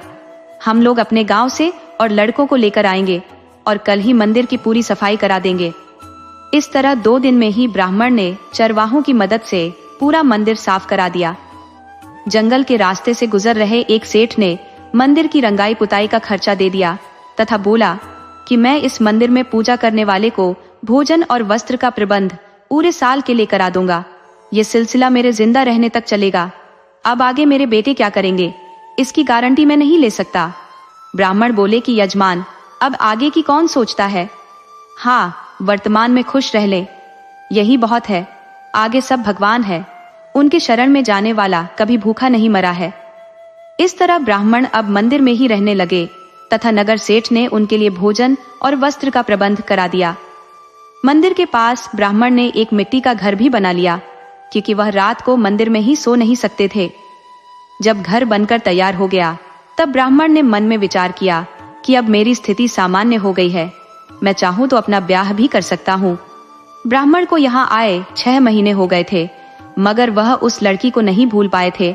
उसी के बताए अनुसार तो वह यहाँ तक पहुँच पाए थे। तो ब्राह्मण ने विचार किया कि बेशक मेरा उससे ब्याह नहीं हो पाएगा, मगर एक बार उससे मिलने में कोई बुराई नहीं है। ये विचार कर एक दिन शाम के वक्त उस लड़की के घर जाने के लिए निकल गए। वहां तक जाने में उन्हें काफी रात हो गई। उस लड़की के घर तक गए तो वहां सन्नाटा पसरा था। ब्राह्मण ने दरवाजे पर दस्तक दी तो दरवाजा तो नहीं खुला, मगर उस लड़की ने एक झरोखे से झांका। उसने देख लिया कि यह तो वही ब्राह्मण है जिसे वह अक्सर याद करती है। वह दरवाजे पर आई और दरवाजा खोलकर ब्राह्मण को घर के अंदर बुला ली। फिर बताई कि मेरे ऊपर दुखों का पहाड़ टूट पड़ा है। पिछले महीने मेरी माँ गुजर गई, उन्हें किसी विषैले जंतु ने काट लिया था। उन्होंने मुझसे नहीं बताया था तो मर गई। मैंने अपने भाई और भाभी को भी खबर भिजवाई, मगर वे नहीं आए। मैं बहुत मुश्किल में आ गई हूँ। आप जानते हो कि हर गांव में मनचले होते हैं। वह अकेली लड़की पर बुरी नजर रखते हैं। इस गांव में भी 3-4 लफंगे हैं जो अक्सर मुझे घूरते रहते हैं। उनके डर से सहमी रहती हूँ। जब माँ थी तो मुझ में इतनी ताकत थी कि अकेले 10 से भिड़ सकती थी, मगर अब मुझ में वह साहस नहीं रहा। अब तो मेरा कोई सहारा भी नहीं है। मैं लड़की हूँ, खुद से अपनी ब्याह की बात भी नहीं कर सकती। मैं अब किससे मदद लूं? जब मेरे भाई ही मेरे नहीं हुए तो अब किस पर भरोसा करूं? ब्राह्मण बोले कि थोड़ा धीरज रखो, इंसान ही इंसान के काम आता है। अगर बुरा न मानो तो मैं तुम्हारा हाथ थामने को तैयार हूँ। मैं इस वक्त एक मंदिर में पुजारी हूँ। ये सब तुम्हारे कहे अनुसार ही हुआ है। इतने दिनों तक मैं इसी कारण इधर नहीं आ सका था, मगर तुम्हें रोज याद करता था। लड़की बोली कि मैं आपको एक पल के लिए नहीं भूल पाई हूँ। जब माँ ने आपसे किसी लड़के को देखने की बात की थी, तभी मैंने आपको मना कर दिया था। शायद आप उस वक्त समझ नहीं पाए थे कि क्यों मना किया था। मैं आपसे प्यार करने लगी थी, मगर आप इतने निष्ठुर निकले कि आने में 6 महीने लगा दिए। इतने दिन मेरे कैसे गुजरे हैं, मैं उसे आपको कैसे दिखाऊं?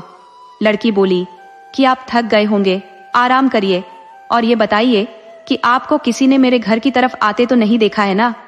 ब्राह्मण बोला, देखा तो नहीं है, मगर ये दावा भी नहीं कर सकता कि किसी ने नहीं देखा है, और किसी ने देखा होगा तो बड़ा बुरा हो जाएगा। लड़की बोली, जब आप ब्याह को राजी हो तो कुछ नहीं होगा।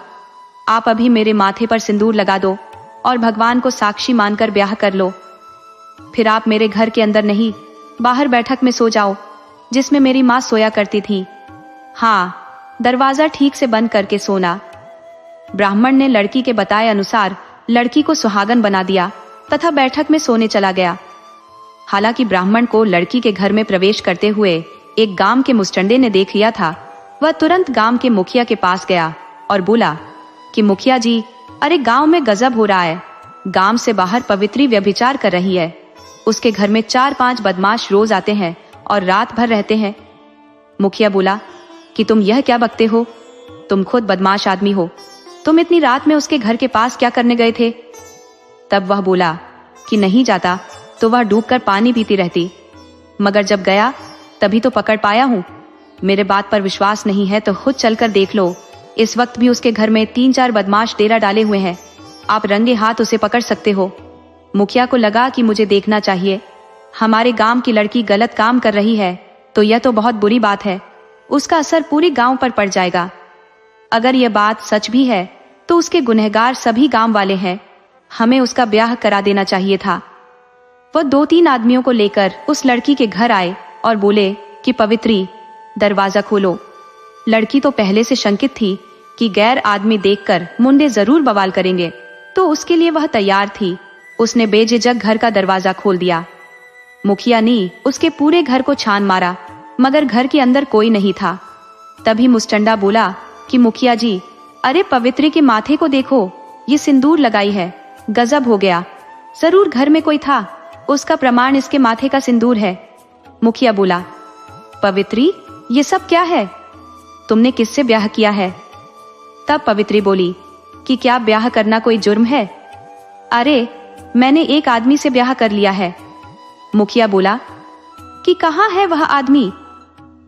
पवित्री बोली कि बैठक में सोए हैं। मगर आप ये सब क्यों पूछ रहे हो? मैंने तो कभी आपके घर के अंदरूनी मामले में कोई दखल नहीं दी। आप ये भी जानते हो कि हमारे गांव में 4-5 मुंडे रात भर गलियों में घूमते रहते हैं। इनके डर से कोई भली स्त्री घर से बाहर नहीं निकल सकती। मगर आप इन बदमाशों को कुछ नहीं कहेंगे उनसे जो डरे सहमे हैं। मैंने आज ही एक ब्राह्मण से ब्याह कर लिया है और कल सुबह उसके साथ ससुराल चली जाऊंगी। ब्राह्मण भी जाग गए थे, सब तमाशा देख रहे थे, तो मुखिया भी अब इस मामले में क्या कह सकते थे। उन्हें तो इस बात से ऐतराज था कि बिना ब्याह के पवित्र कैसे किसी को अपने घर में रख सकती है। मगर जब ब्याह कर ली है तो उसे पति के साथ रहने से कौन रोक सकता है। मुखिया वहां से चले गए तो पवित्री ने ब्राह्मण को घर के अंदर बुला लिया कि अब आप बाहर सुरक्षित नहीं हो, घर के अंदर रहो। बदमाश अपनी दाल गलती न देखकर आपको नुकसान पहुंचा सकते हैं। ब्राह्मण घर के अंदर सोए। सुबह में दोनों उठे और मंदिर के लिए निकल गए। ब्राह्मण पत्नी के साथ मंदिर पर रहने लगे। 3 साल बाद उनके घर में एक पुत्र का जन्म हुआ तो दोनों बहुत खुश हुए। वैसे भी दोनों का जीवन बहुत सुखमय गुजर रहा था, तो बच्चे का पालन करने लगे। मंदिर जंगल में था, फिर भी कई लोग मंदिर के आसपास घर बना लिए थे। वे सब चरवाहे थे। उनको जंगल में गाय रखने में काफी सहूलियत हो रही थी। साथ में घर बन जाने से उनकी पत्नियां भी आकर रह लेती थी। इस तरह समय गुजरता गया। ब्राह्मण का बेटा केशव अब 10 बरस का हो चुका था। तो ब्राह्मण सोचे कि मैं अभी जवान हूँ, आदमी को जवान रहते तीर्थ कर लेने चाहिए, वरना बूढ़े होने पर न तो हाथ पैर काम करेगा न सही दिमाग काम करेगा।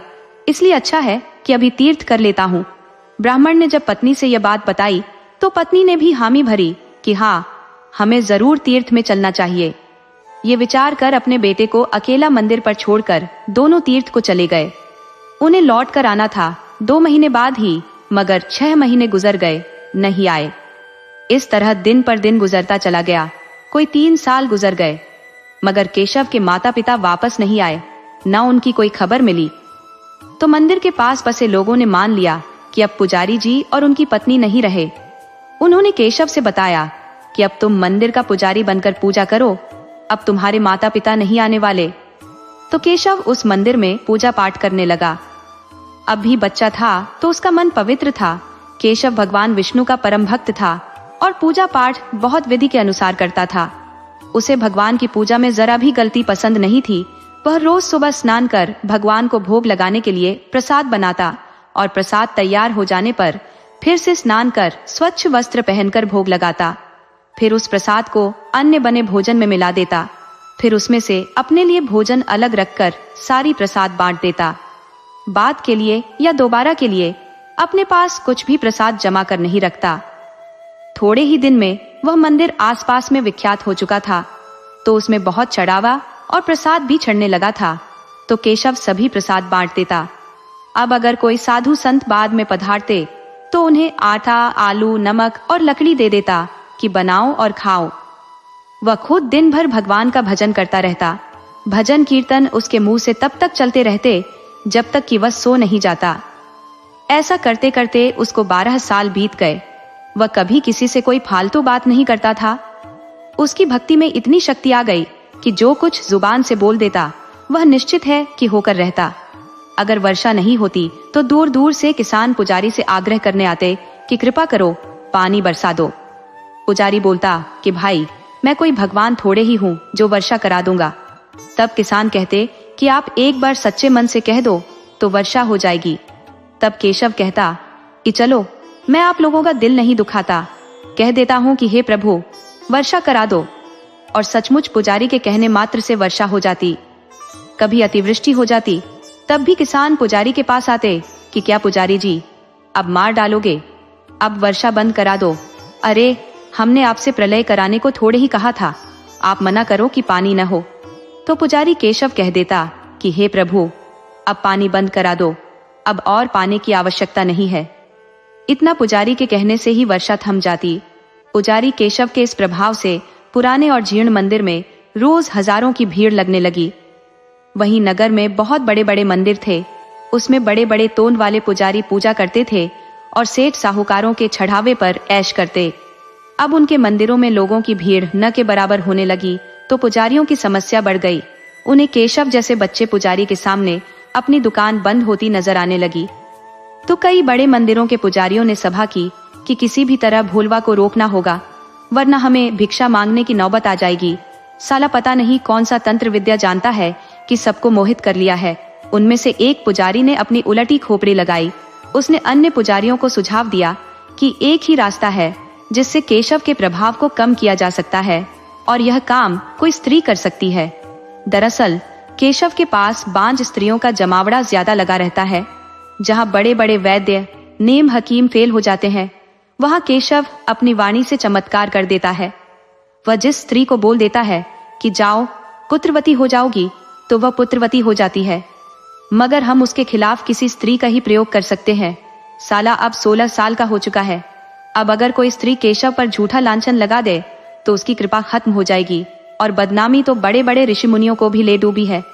सबने विचार किया कि हमें एक बदनाम स्त्री ढूंढनी पड़ेगी जो लांछन लगाकर मरते दम तक अपनी झूठी बात पर अड़ी रहे और अपने झूठ से तस से मस ना हो। पुजारी उस तरह की बदनाम स्त्री की खोज में पड़ गए। उन्हें जल्दी ही सफलता मिल गई। एक ऐसी स्त्री मिल गई जो ब्याह कर 4 पुरुषों को छोड़ चुकी थी। अब उसे 5वें पति की तलाश थी। वह लंपट और मालदार पुरुष की तलाश में थी, क्योंकि भला आदमी कोई उसे रख ही नहीं सकता था। पुजारियों ने उससे संपर्क किया तो वह पहले तो बहुत नानुकुर की, बोली, नहीं, मैं एक धर्मात्मा पुजारी को पथभ्रष्ट नहीं कर सकती। वैसे भी वह कम उम्र का है, मेरे किसी काम का नहीं है। परंतु जब पुजारियों ने 100 स्वर्ण मुद्रा के दर्शन कराए और कहा कि काम पूरा होने पर ऐसे 1000 और मिल जाएंगे, तो वह लालच में आ गई और बोली कि नौजवान तो और भी स्त्री के लोभी होते हैं, वह जल्दी ही झांसे में आ जाते हैं। वो बोली कि आप लोग निश्चिंत रहो, काम हो जाएगा। वह सज धज कर शाम के वक्त पुराने मंदिर पर पहुंच गई।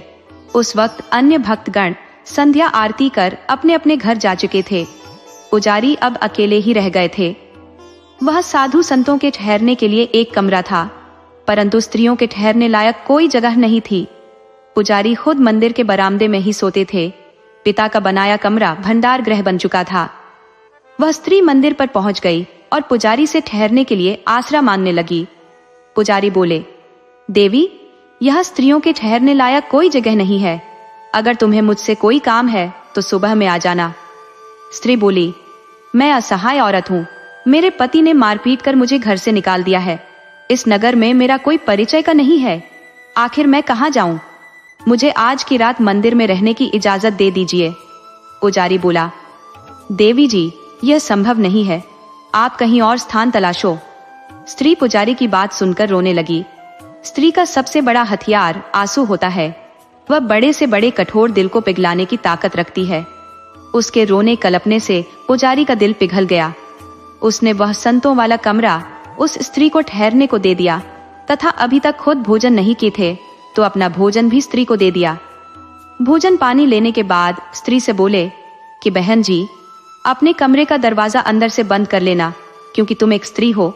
स्त्री की सुरक्षा सर्वोपरि होती है, तुम्हें सोने में कोई परेशानी ना हो। स्त्री आराम से दरवाजा बंद कर सो गई। सुबह में पुजारी अपने कार्यक्रम में लग गए। सुबह होने से पहले ही सैकड़ों स्त्री पुरुषों की भीड़ मंदिर पर लग जाती थी। जब स्त्री ने देख लिया कि अब काफी भीड़ हो गई है तो वह बाहर निकली और जोर जोर से रोने लगी। पूछने पर बताया कि रात के समय पुजारी ने हमें मंदिर पर ही रोक लिया था और रात भर हमारे साथ गलत काम किया है। पुजारी यह बात सुनकर सन्न रह गया। वह लोगों से सफाई देने लगा कि मैंने कोई गलत काम नहीं किया है, स्त्री झूठ बोल रही है। परंतु पुजारी की बात किसी ने नहीं सुनी। अफवाह और झूठी बात जहरीली गैस की तरह होती है, जो फैल जाने पर फिर उसे वापस नहीं किया जा सकता। देखते देखते मंदिर पर आई अन्य स्त्रियां पुजारी को गाली देती हुई घर चली गई। कई पुरुष तो पुजारी की हजामत बनाने के चक्कर में पड़ गए कि मारो साले को, मंदिर पर रहकर कुकर्म करता है, झूठा साला ब्रह्मचारी बनता है। उसी में से एक दो बुद्धिजीवी लोगों ने सलाह दी कि स्त्री की तो जिंदगी तबाह हो चुकी है, उससे तो कोई शादी भी नहीं करेगा, और पुजारी के साथ मारपीट करने से भी स्त्री की लूटी इज्जत नहीं लौटने वाली। मगर हम स्त्री को सम्मानजनक जिंदगी जीने के लिए अब पुजारी के गले में ही मर देते हैं। जब गलती की है तो भुगते। ये बदमाश न जाने कितनी स्त्रियों के साथ गलत किया होगा, परंतु लोक लाज से कुछ नहीं बोली होंगी। परंतु पाप का घड़ा एक न एक दिन अवश्य फूटता है। इसका भंडा फूटना इस स्त्री के ही हाथ से लिखा था। पुजारी लाख सफाई देता रहा, परंतु लोगों ने जबरदस्ती पुजारी को पकड़कर उसका ब्याह उस बदचलन स्त्री से करा दिया। नगर में पुजारी के गलत कारनामों की खबर गली गली फैल गई। लोगों का तो पंडित पुजारियों से विश्वास उठ सा गया। इस सब के बावजूद नगर के अन्य पुजारी बहुत खुश थे। इधर पुजारी केशव ने स्त्री से कहा कि दुष्ट स्त्री, मैंने तुझे बहन कहा था, उसकी भी लाज नहीं रखी। तुम अवश्य ही कोई वेश्या हो। वेश्याओं के दिल में कोई दिल नहीं होता, किसी से हमदर्दी नहीं होती, कोई उसका भाई बहन नहीं होता। केशव ने स्त्री को स्पष्ट सुना दिया कि कुलटा, तू अपनी सोची समझी चाल में तो कामयाब हो गई, परंतु मेरे से मिलन का सपना अधूरा ही रह जाएगा। मैं ब्रह्मचारी था और ब्रह्मचारी रहूंगा। स्त्री बोली, मैं तुमसे मिलन को नहीं आई थी और न तुमसे मिलन की मेरी कोई इच्छा। हाय, अगर मेरा कोई पुत्र हुआ होता तो वह भी तुमसे बड़ा होता। मेरा एक मकसद था, मैं जिस मकसद से आई थी उसे पूरा कर लिया। पुजारी की जुबान सिद्ध थी। उसने स्त्री को बोल दिया कि जा, तुझे बहुत भयावह मौत मिलेगी। वह स्त्री मंदिर में मेहमानों के ठहरने वाले कमरे में रहने लगी और पुजारी बरामदे में ही रात बिताने लगा। परंतु उसने अपनी आस्था भगवान से कम नहीं की। परिणाम हुआ कि साजिश रचने वाले पुजारियों के घर कोई न कोई मातम होने लगा। किसी का पिता मर गया तो किसी की मां मर गई, किसी का बेटा मर गया तो किसी की पत्नी मर गई। पुजारी बदहवास हो एक दूसरे पर दोषारोपण करने लगे कि तुमने ही महात्मा पुजारी के साथ छल करने की साजिश रची थी। वह आपस में झगड़ने लगे। उनके झगड़े सार्वजनिक हो गए। धीरे धीरे सभी को पता चल गया कि पुजारी निर्दोष था। उसे नगर के बड़े मंदिरों के पुजारियों द्वारा साजिश के तहत फंसाया गया था। उधर वह स्त्री मंदिर के पास रह रहे एक चरवाहे के साथ अपना टांका फंसा ली थी। वह रोज रात में चरवाहे से मिला करती तो चरवाहा खुशी में उसे दूध पिलाया करता। स्त्री को जब लगा कि चरवाहा उसे कुछ माल नहीं दे सकता, उधर एक बड़ा ठग एक सेठ का माल ठग कर रात में चरवाहे के पास आ छिपा। स्त्री चरवाहे से मिलने गई थी तो वह ठग को देख ली। वह उस ठग से पहले से परिचित थी। जब उसे पता चला कि ठग ने 10,000 सोने की मोहरें ठग लाया है तो वह उसे खुश करने के चक्कर में पड़ गई। ठग भी कब से एक स्त्री चाहता था जो उसी के मेल की हो, तो आज मिल गई। दोनों ने आपस में बात की तो वह कुलटा स्त्री उसके साथ मंदिर छोड़कर भाग गई। कुछ लोगों ने अफवाह तो फैलाई कि पुजारी की पत्नी किसी को लेकर भाग गई, परंतु पुजारी तो खुश था कि बला टली। पुजारी को तो जैसे जान में जान आ गई, परंतु चरवाहा उसके वियोग में दुखी रहने लगा। जबकि उसके घर में उसकी पत्नी मौजूद थी। वह कभी कभार उसके साथ जंगल वाले घर में भी आकर रह लेती थी और उस कुलटा स्त्री से खूबसूरत भी थी। परंतु लंपट पुरुष को अपनी पत्नी से कोई प्यार नहीं रहता है। ये देखने में आता है कि मनुष्य अपने स्वभाव के अनुसार ही पत्नी चाहता है और उसे अपनी पत्नी से अच्छा दूसरे की स्त्री लगती है। उधर बदचलन स्त्री ठग के साथ चली गई, परंतु उसका भी मन चरवाहे में लग गया था। वह उसे देखे बिना रह ही नहीं सकती थी। चरवाहे जैसा सुख ठग नहीं दे पा रहा था। कुलटा स्त्री को अपने शारीरिक सुख से मतलब रहता है, उसके लिए वह किसी भी हद तक जा सकती है। तो कभी कभार वो चरवाहे से मिलने आने लगी। ठग को बड़ी मुश्किल से पत्नी मिली थी। उसे अब किसी हाल में छोड़ना नहीं चाहता था। वो कम शातिर नहीं था। उसने पता लगा लिया कि ससुरी का चक्कर चरवाहे से चल रहा है, तो वह चरवाहे की स्त्री को ही अपने चंगुल में फंसाने के चक्कर में पड़ गया। वो चरवाहे की स्त्री को बड़े बड़े तोहफे देने शुरू किए और गहनों से लाद देने का आश्वासन देने लगा, परंतु इसके लिए शर्त रख दी कि मेरे साथ भाग चलो। संयोग देखे कि बदचलन स्त्री भी चरवाहे से बोली कि तुम दायन का साथ छोड़कर मेरे साथ भाग चलो, हम कहीं दूर देश चलकर जीवन बसर करेंगे। उधर ठग किसान की स्त्री से बोला कि अपने मूर्ख गमवार पति को छोड़कर मेरे साथ भाग चलो, मैं तुम्हें रानी बनाकर रखूंगा। दोनों एक ही रात 5 मिनट आगे पीछे भाग लिए। चरवाहे ने जहां घर के सारे पैसे ले रखे थे, वहीं चरवाहे की स्त्री ने सारे गहने ले लिए थे और ठग के साथ भाग रही थी और चरवाहा ठग की स्त्री के साथ भाग रहा था। संयोग से सभी की मुलाकात नदी के किनारे हो गई। चरवाहे ने पत्नी से बोला, अरे तुम कहां? स्त्री बोली, वही बात मैं तुमसे पूछना चाहती हूं, तुम कहां? ठग ने अपनी स्त्री से बोला, अरे तुम कहां? तब ठग की स्त्री बोली, अपना अपना धंधा है, अपना रोजगार है। उसने अपने पति को इशारा किया। दोनों ने मिलकर चरवाहे को नदी में फेंक दिया। चरवाहे की स्त्री अभी गफलत में थी कि चलो अच्छा हुआ, मूर्ख पति से पिंड छूटा, अब मैं इस धनवान के साथ मजे से रह सकूंगी। ठग ने चरवाहे की पत्नी के गहने और चरवाहे के पैसे लेकर पत्नी के साथ जब भागने लगा, तब चरवाहे की स्त्री का धन और गहनों का नशा उतर गया।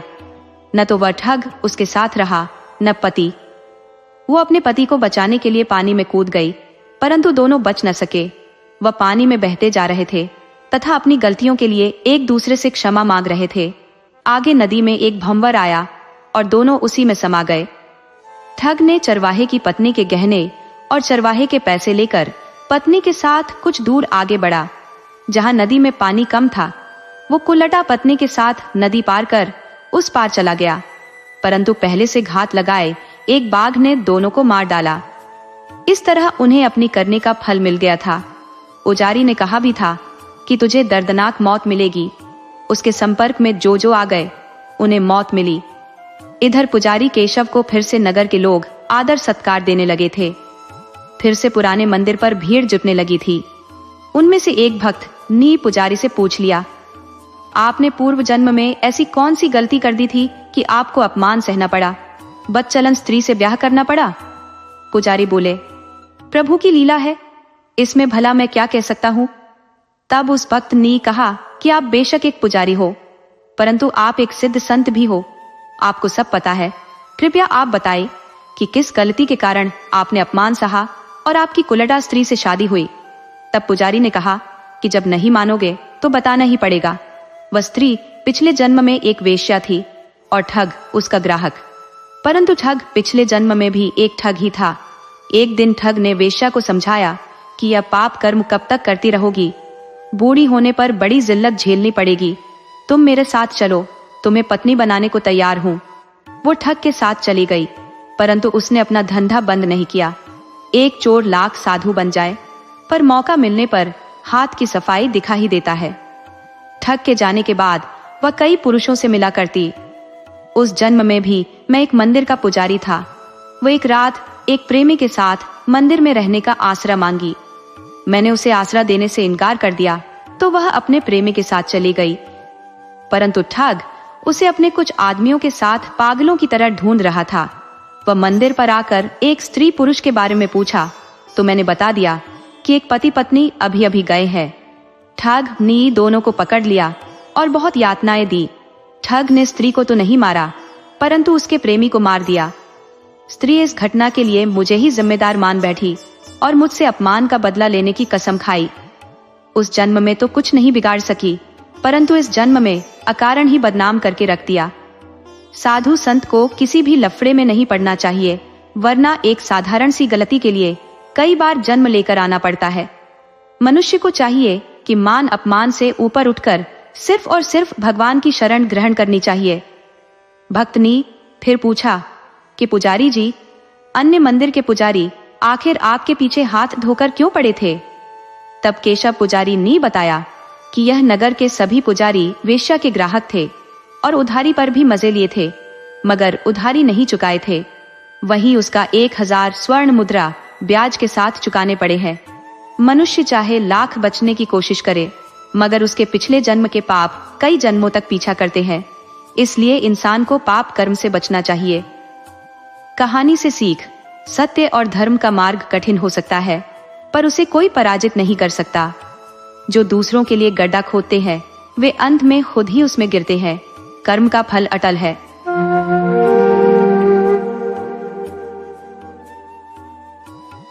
बहुत समय पहले की बात है। एक छोटे से गांव में एक मछुआरा अपनी जीवन संगिनी के साथ रहता था। मछुआरे का नाम रामू था और उसकी पत्नी का नाम माया था। रामू और उसकी पत्नी दोनों ही शिव जी के पक्के भक्त थे।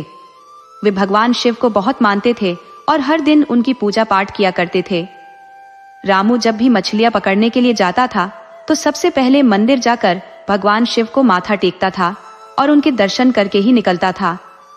माया भी सुबह उठकर अपना आंगन साफ करती, फिर नहा धोकर मंदिर जाती। शिवलिंग पर जल चढ़ाना उसका रोज का नियम था। गाय को आटे की लोई बनाकर खिलाना और चिड़ियों को दाना डालना भी उसके नित्य कर्म में शामिल था। इसके बाद ही वह अपने घर के दूसरे कामों में लगती थी। इस तरह से रामू और माया का जीवन बस जैसे तैसे चल रहा था। रामू वैसे तो बहुत गरीब था बेचारा, लेकिन फिर भी पति पत्नी अपनी गृहस्थी में खुश थे। रामू मछलियां पकड़कर लाता और उन्हें बेचकर अपने घर का गुजारा कर रहा था। दोनों पति पत्नी में आपसी तालमेल भी बहुत अच्छा था। वे दोनों बहुत प्यार से और खुशी खुशी अपनी गृहस्थी की गाड़ी खींच रहे थे। एक बार की बात है, रामू की पत्नी माया को तेज बुखार हो गया।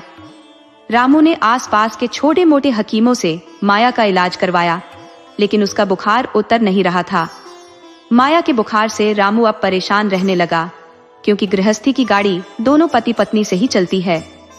अब रामू के पास इतने पैसे भी नहीं थे कि वह अच्छी तरह से अपनी पत्नी का इलाज करवा सके। इसी तरह जैसे तैसे उनकी जिंदगी चल रही थी। एक दिन रामू सुबह उठा।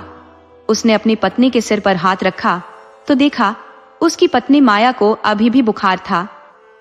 रामू ने अपना मछली पकड़ने वाला सामान उठाया और नदी पर मछली पकड़ने के लिए चल पड़ा। वह यह सोच रहा था कि आज जो भी मछलियां पकड़ लेगा उन्हें बेचकर वह अपनी पत्नी के लिए खाने के लिए कुछ और दवाइयां लेकर आएगा। वह अपनी नदी पर पहुंचा। नदी पर पहुंचकर रामू ने नदी में जाल डाल दिया और मछली के फंसने का इंतजार करने लगा। तभी वहां पास में ही एक और मछुआरा नदी के बीच में जाल डालकर मछली पकड़ रहा था। रामू को देखकर उस मछुआरे ने कहा, बाबा, किनारे पर बैठकर बड़ी मछली नहीं मिलेगी। इसके लिए तो तुम्हें नदी के बीचों बीच आना पड़ेगा, तब जाकर हो सकता है कोई बड़ी मछली आपके जाल में फंस जाए। रामू उस मछुआरे की बात सुनकर कहने लगा, नहीं बेटा, न तो मेरे पास नाव है और न ही मेरे शरीर में अब इतनी ताकत है जो मैं नदी के बीचों बीच जाकर मछली पकड़ सकूं। मैंने तो अब सब कुछ भोलेनाथ के ऊपर छोड़ दिया है। उसने चाहा तो मुझे बड़ी मछली यहीं पर मिल जाएगी। दूसरा मछुआरा रामू की बात सुनकर उसका मजाक उड़ाते हुए बोला, तो फिर बैठे रहो बाबा नदी के किनारे पर, जो भगवान भोलेनाथ तुम्हारे लिए बड़ी मछली वहीं पर भेजेंगे।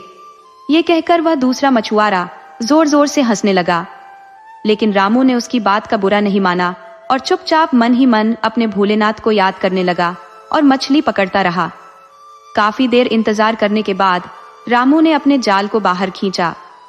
रामू को जाल अपना काफी भारी लग रहा था। उसे लग रहा था जैसे कोई बड़ी मछली फंसी हो, लेकिन जैसे ही रामू ने जाल को बाहर निकाला, रामू का सारा जोश ठंडा पड़ गया, क्योंकि जाल में मछली तो क्या, एक घोंघा तक नहीं फंसा था, बल्कि जाल में ढेर सारा कचरा फंसा हुआ था। यह देखकर दूसरा मछुआरा जोर जोर से हंसने लगा और बोला, अरे बाबा, आज तो आपके हाथ बहुत बड़ा खजाना लग गया। भोले बाबा ने तो आप पर बड़ी कृपा करी है। इसी तरह अगर तुम्हें रोज खजाना मिलता रहा तो एक दिन तो तुम बाबा बहुत जल्दी बहुत बड़े आदमी बन जाओगे। अब रामू ने उस मछुआरे की बात को अनसुना कर दिया और उस पर बिल्कुल भी ध्यान नहीं दिया। बस मन ही मन बोला, हे प्रभु, कैसे कैसे लोग बनाए हैं तूने दुनिया में। जो नदी हमें पानी पीने के लिए देती है, खाना खाने को देती है, लोग उसमें न जाने क्या क्या गंदगी डाल देते हैं। उसके बाद रामू ने फिर से भगवान का नाम लेकर जो जाल नदी में डाल दिया और मछली फंसने का इंतजार करने लगा।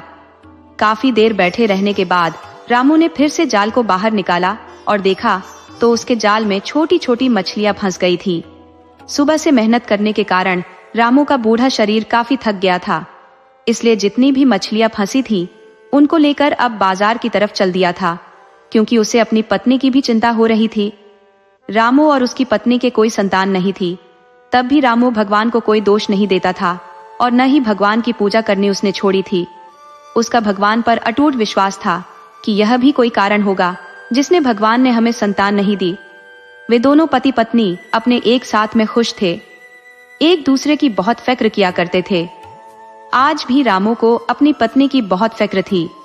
तब वह बाजार की तरफ उन मछलियों को लेकर चल दिया कि उनको बेचकर कुछ पैसे कमा सके। दिन भर रामू ग्राहकों का इंतजार करता रहा। कहते हैं ना, भगवान भी भक्त की परीक्षा लेते हैं, और इसी तरह पूरा दिन बीतने को आया, मगर रामू की छोटी मछलियां होने के कारण उसे मछली खरीदने के लिए कोई भी नहीं आया। उसके पास कोई ग्राहक नहीं था। आसपास जो मछुआरे मछली बेच रहे थे, उनके पास तो बड़ी बड़ी मछलियां थी। उनकी सारी मछलियां देखते ही देखते बिक गई। लेकिन रामू बैठा सोच रहा था कि अब तो शाम होने को आई और बाजार भी बंद होने वाला है, लेकिन अभी तक मेरे पास एक भी ग्राहक नहीं आया। सोचा था, अगर ये मछलियां बिक जाएंगी तो थोड़े से पैसे मिल जाते तो अपनी पत्नी के लिए खाना और कुछ दवाइयां ले जाता। बेचारी माया भूख से तड़प रही होगी। अभी रामू यह बात सोच ही रहा था, तभी एक आदमी आया और रामू से बोला, बाबा, ये मछलियां कितने की बेच रहे हो? रामू ने उसकी बात सुनकर कहा, बेटा, इन मछलियों की कीमत 50 रुपये है, लेकिन मैं यह तुम्हें 50 रुपये में दे दूंगा। रामू की बात सुनकर वह आदमी बोला, बाबा, 50 रुपये तो ज्यादा है, मैं तो इनके केवल 10 रुपये ही दे सकता हूँ, और वैसे भी बाजार तो बंद होने वाला है, अब कोई तुम्हारी मछलियां खरीदने तो आने से रहा। इससे पहले ये मछलियां खराब हो जाए, इन्हें तुम मुझे 10 रुपये में बेच दो। रामू उसकी बात सुनकर दुखी हो गया, लेकिन फिर उसने 10 रुपये में मछलियां उस आदमी को दे दी। तब तक बाजार भी बंद हो गया था। रामू ने अपनी दुकान समेटी और अपने घर की तरफ चल पड़ा। उसके मन में उसकी पत्नी की चिंता चल रही थी। वह मन ही मन चिंतित हो रहा था। अब भी रामू थोड़ी दूर ही चला था कि उसे एक पेड़ के नीचे एक महात्मा जी बैठे हुए नजर आए। महात्मा ने रामू को अपने पास आने का इशारा किया। रामू उस महात्मा के पास पहुंचा और उन्हें हाथ जोड़कर नमस्कार किया। महात्मा ने रामू से कहा, बेटा, मुझे बहुत भूख लगी है, क्या तुम मुझे कुछ खिला सकते हो? रामू ने बड़े ध्यान से महात्मा की तरफ देखा। महात्मा जी को देखकर रामू को लग रहा था कि जैसे महात्मा जी बहुत पहुंचे हुए हैं। उनके मुख पर एक अलग ही तेज था। वह बोला, हाँ हाँ बाबा, क्यों नहीं, आप रुकिए, मैं देखता हूँ। ये कहकर रामू पास वाली दुकान पर चला गया और महात्मा जी के खाने के लिए सामान लेकर आ गया, और वापस आकर उसने खाने का सामान महात्मा जी को दे दिया और फिर बोला, बाबा, आप इसे खा लो, आपकी भूख मिट जाएगी। महात्मा जी ने रामू से पूछा, बेटा, तुम अपने बारे में कुछ नहीं बताओगे कि तुम कौन हो और कहां से आए हो? तब रामू ने अपने बारे में महात्मा जी को सब कुछ बता दिया। महात्मा जी समझ गए। वे महात्मा जी के भेष में स्वयं भोलेनाथ थे। भगवान भोलेनाथ तो अपने भक्तों को हमेशा मदद करने आते हैं, जो सच्चे और सच्चे हृदय से भगवान को बुलाते हैं। आज रामू बहुत परेशान था। उसके दिल से भगवान के लिए जो सच्चे मन से निकल रहा था कि भगवान मेरी रक्षा करो, मेरी मदद करो, और भगवान उसकी मदद करने के लिए महात्मा के रूप में आ गए। तब महात्मा जी बोले कि तुम बहुत ही दयालु इंसान हो रामू। उसके बाद महात्मा जी ने अपने झोले में से कुछ दाने निकाले और रामू को दे दिए। फिर उससे कहा, बेटा, तुमने बिना स्वार्थ के जो मेरी मदद की है, परमात्मा तुम्हें उसका फल जरूर देगा। ये कहकर महात्मा जी ने वह दाने रामू को दे दिए और कहा, बेटा, इन दानों को तुम अपने पास रख लो, और कल जब मछली पकड़ने के लिए नदी पर जाओगे तो सबसे पहले इन दानों को नदी में डाल देना। रामू ने महात्मा जी से दाने ले लिए और अपने पास रख लिए। फिर महात्मा जी को प्रणाम करके रामू अपने घर की तरफ चल पड़ा। घर पहुंचकर रामू ने देखा उसकी पत्नी की तबीयत कुछ ठीक लग रही थी। यह देखकर रामू को बहुत खुशी हुई। उसने खाना बनाना शुरू कर दिया, और वह जो कुछ मछलियां बचाकर लाया था, इसलिए उसने मछली और चावल बनाए। रामू ने अपनी पत्नी को भी खिलाए, और पत्नी को खिलाने के बाद ही जैसे रामू खुद खाना खाने के लिए बैठा, तभी एक कुत्ता आ गया। कुत्ते को देखकर रामू के चेहरे पर मुस्कान आ गई। उसने कुत्ते को पुचकारते हुए कहा, क्यों बेटा, भूख लगी है? रुको, अभी मैं तुम्हें खाना दे देता हूँ। उसके बाद रामू ने अपने खाने के हिस्से में से एक हिस्सा निकालकर कुत्ते को खाने के लिए दे दिया। रामू काफी समय से ऐसा ही करता था। वह जब भी खाना खाने के लिए बैठता तब वो कुत्ता वहां आता था और रामू के साथ मिल बांट के खाना खाता था। खाना खाने के बाद वह कुत्ता भी वहां से चला जाता था। कुत्ते के जाने के बाद रामू भी अपने भोलेनाथ का नाम लेकर सो गया और अगली सुबह फिर रामू उठा और उसकी पत्नी तो अपने घर के कामों में लग गई, क्योंकि अब उसका बुखार उतर चुका था। वह काफी ठीक हो चुकी थी और रामू अपनी मछली पकड़ने वाला सामान लेकर नदी की तरफ चल पड़ा। जब रामू नदी पर पहुंच गया तो उसने जाल नदी में डालने लगा, लेकिन तभी उसे महात्मा जी के दिए हुए दानों की याद आई जो कल महात्मा जी ने उसे दिए थे। रामू ने अपनी जेब से वे दाने निकाले और नदी में डाल दिए। फिर उसके बाद उसने वहां अपना जाल डाल दिया। जाल को डालते हुए अभी थोड़ी देर ही हुई थी कि रामू को लगा जैसे जाल में कोई भारी चीज फंस गई है। रामू जोर लगाकर जाल को खींचने लगा, लेकिन उसकी उम्र ज्यादा होने के कारण उसे जाल खींचने में बहुत ही परेशानी हो रही थी। लेकिन न जाने जैसे तैसे उसने काफी देर मेहनत करने के बाद उस जाल को नदी से बाहर निकाल ही लिया। जैसे ही रामू की नजर जाल के अंदर पड़ी, वह हैरान हो गया। जाल के अंदर एक बहुत ही बड़ी मछली फंसी हुई थी।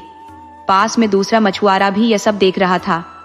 वह मछुआरा इतनी बड़ी मछली को देखकर आश्चर्यचकित रह गया। उसने मन ही मन सोचा, इतनी बड़ी मछली अगर मुझे मिल जाए तो महीने भर की कमाई एक ही दिन में हो जाएगी। ये सोचकर वह रामू की मछली छीनने की योजना बनाने लगा। उधर रामू इन सब बातों से अनजान भोला भाला रामू उस मछली को लेकर वहां से जा रहा था। तभी उसे जोर का धक्का लगा और रामू नीचे गिर पड़ा और मछली भी उसके हाथ से छूट गई। उसे उस दूसरे मछुआरे ने जो आकर धक्का दिया था। जैसे ही रामू नीचे गिरा, वह मछुआरा मछली लेकर भाग गया। रामू यह देखकर जोर जोर से चिल्लाने लगा कि यह चोर मेरी मछली लेकर भाग रहा है। लेकिन रामू की पुकार सुनने वाला वहां कोई नहीं था जो उसकी बात सुनता। लेकिन तभी वही कुत्ता आया जो रामू के साथ खाना खाता था, और उसने जो रामू की आवाज सुनी, वह कुत्ता जिधर वह दूसरा मछुआरा मछली लेकर भाग रहा था, उधर ही वह कुत्ता उसकी तरफ भागा और उसके पैर को पकड़ लिया और कहीं से उसे काट भी लिया। जब मछुआरा नीचे गिरा तो मछली भी उसके हाथ से छूट गई। मछुआरा दर्द के मारे जोर जोर से चिल्लाने लगा। उसका चिल्लाना सुनकर आसपास के लोग वहां इकट्ठा हो गए। इतने सारे लोगों के सामने अपनी पोल खुलने के डर से मछुआरा मछली वहीं छोड़कर भाग गया। तब तक रामू भी वहां पहुंच गया। लोगों ने उस मछली को उठाकर रामू को दे दिया। रामू ने लोगों को धन्यवाद दिया। जब सभी लोग वहां से चले गए, तब रामू ने मछली अपने हाथों में पकड़ी और सोचने लगा, इस मछली को बेचने से पहले इसका थोड़ा सा हिस्सा मैं अपने लिए भी रखूंगा। ये सोचकर रामू मछली को घर ले आया और मछली को काटने के लिए उसने चाकू उठाया। जैसे ही रामू ने मछली को काटा, उसके अंदर से एक बहुत ही कीमती अनमोल हीरा निकला। हीरे को देखकर रामू की आंखें फटी की फटी रह गईं। वह सोचने लगा, इस हीरे की कीमत तो लाखों रुपए में होगी। इसको बेचने के बाद तो मुझे सारी उम्र कुछ भी करने की जरूरत नहीं पड़ेगी। तभी रामू को उस महात्मा की याद आई जिन्होंने उसे नदी में डालने के लिए दाने दिए थे। उसने सोचा, इसमें से आधा हिस्सा तो उन महात्मा का भी बनता है। ये सोचकर रामू वहां पहुंचा जहां कल महात्मा जी उसे मिले थे। लेकिन जब वह वहां पहुंचा तो महात्मा जी वहां नहीं थे। वहां सिर्फ महात्मा जी की चादर पड़ी हुई थी जिस पर वे कल बैठे हुए थे। रामू ने आसपास के लोगों से महात्मा जी के बारे में पूछा कि उन्होंने यहाँ कभी किसी महात्मा जी को देखा है। तो यह सुनकर वे लोग रामू से बोले कि नहीं, और बड़े ही हैरान हुए। सोचने लगे कि ये कौन से महात्मा जी की बात कर रहा है। तभी रामू बोला, जो कल यहाँ पर बैठे हुए थे। तब रामू सोचने लगा कि वे महात्मा कौन थे। क्या वह स्वयं भगवान भोलेनाथ थे जो मेरी मदद करने के लिए महात्मा का भेष बनाकर आए थे और मेरे नसीब को बदलकर चले गए। ये सोचकर रामू आंखें बंद करके वहीं बैठ गया और महात्मा का धन्यवाद करने लगा। उसके बाद तो जैसे रामू की जिंदगी ही बदल गई। अब उसके जीवन में किसी चीज की कमी नहीं थी। वह अपनी पत्नी और कुत्ते के साथ रामू सफल जीवन बिताने लगा। इसके साथ साथ वह यह सोचकर दुखी और गरीब लोगों की मदद करने लगा कि न जाने किस भेष में उसे भगवान मिल जाए। अब वह भगवान भोलेनाथ की पूजा में जो व्यतीत करने लगा अपना समय, क्योंकि धन की अब उसके पास कोई कमी नहीं थी। वह गरीबों की मदद करता। जो भी उसके द्वारे पर आता उसे वह खाली हाथ नहीं जाने देता था। इस तरह से रामू और उसकी पत्नी पर भगवान भोलेनाथ की विशेष कृपा हुई। इस तरह से एक गरीब मछुआरा एक धनवान सेठ बन गया। अब उसने मछली पकड़ने का अपना काम छोड़ दिया था। अब तो उसके घर में किसी चीज की कमी नहीं थी। नौकर चाकर सब हो गए। अब वह भगवान की भक्ति में लीन रहने लगा। भगवत कथा करता, भगवान की शिव चर्चा कराता और गरीब लोगों को जहां भी देखता उनकी मदद के लिए तैयार हो जाता। हे भोलेनाथ, जैसे आपने गरीब रामू की मदद की, ऐसे ही जो यह कहानी कह रहे हैं और जो यह कहानी सुन रहे हैं, उनकी मदद करना।